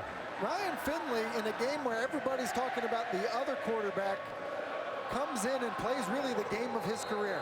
20 for 31, 367 yards, a touchdown. Again, kept that interception streak alive. I said, Ryan, what's it going to be like if you guys win this game? What'd he say? It's going to be lit. I think he's right about that. He is ready to celebrate with his teammates. What a night for the Wolfpack. They have waited a long time for this.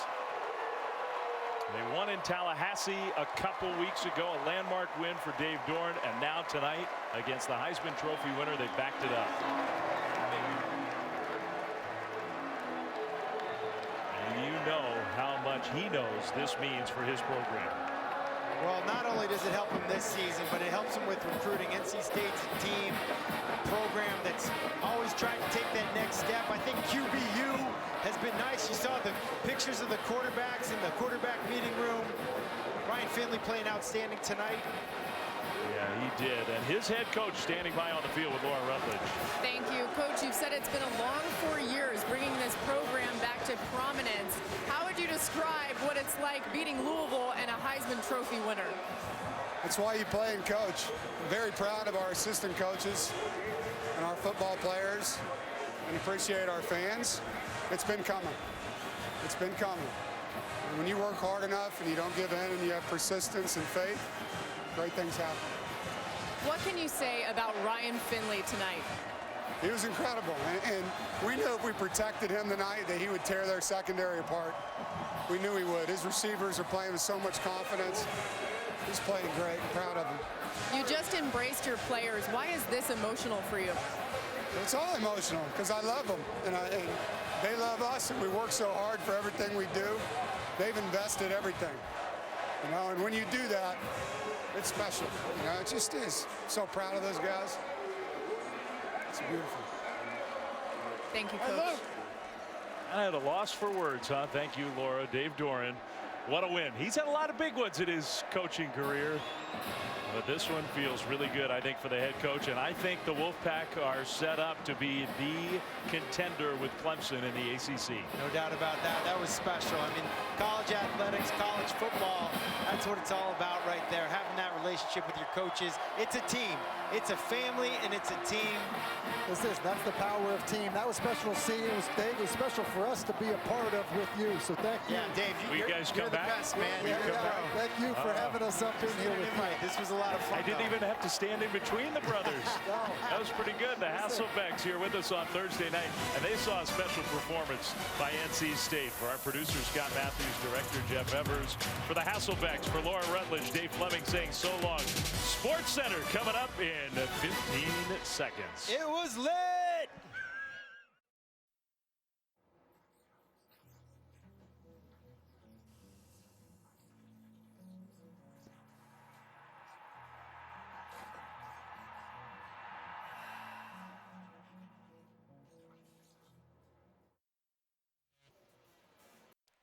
Fun night here in Raleigh, North Carolina, that's for sure. Fun night for me to be with the Hasselbeck brothers. We saw some great quarterback play, guys. NC State with a big win over Louisville. We came in, rightfully so, talking about the Heisman Trophy winner, Lamar Jackson. But really, it was the Wolfpack quarterback, Ryan Finley, who stole the show. He really did, and it was about throwing the ball down the field, something that the NC State coaches wanted him to get better at doing.